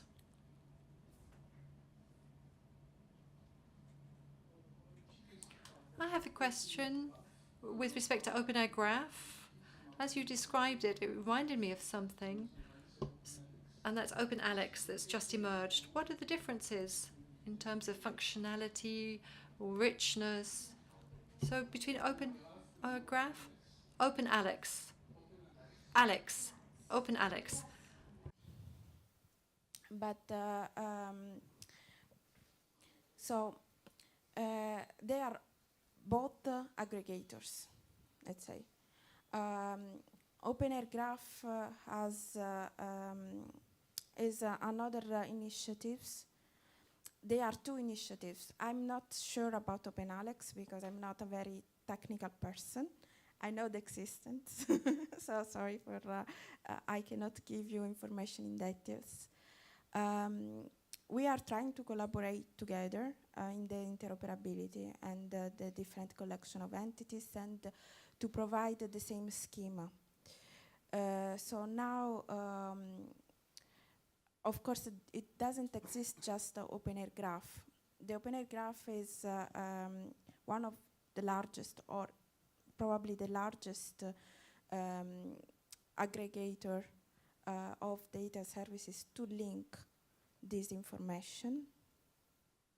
And the power of OpenAir is basically this kind of network that it's based on different kind of universities and infrastructures that are providing information to us. So for instance, OpenAlex and I'm not sure that has open citation or that is working in improving the citation in the data sets. We have other kind of services that I didn't mention here that are working on the background. For instance, OpenOrgs is collecting the data from ROR, which is the registry of the persistence identifiers for institutes. And what we are doing in this service is to make a relationship parent-child between a university and department. So what we are creating in the graph, it's something a little bit complex, let's say, to give as much as we can information regarding all the context of how to make the research. Bien. Merci, Julia. On n'a plus que 5 minutes. Thank you, Julia. We're just 5 minutes behind, so we've managed to more or less stick to the schedule. So I've been told that I will be giving the conclusion. So I would like to thank you, and let's give the presenters a round of applause.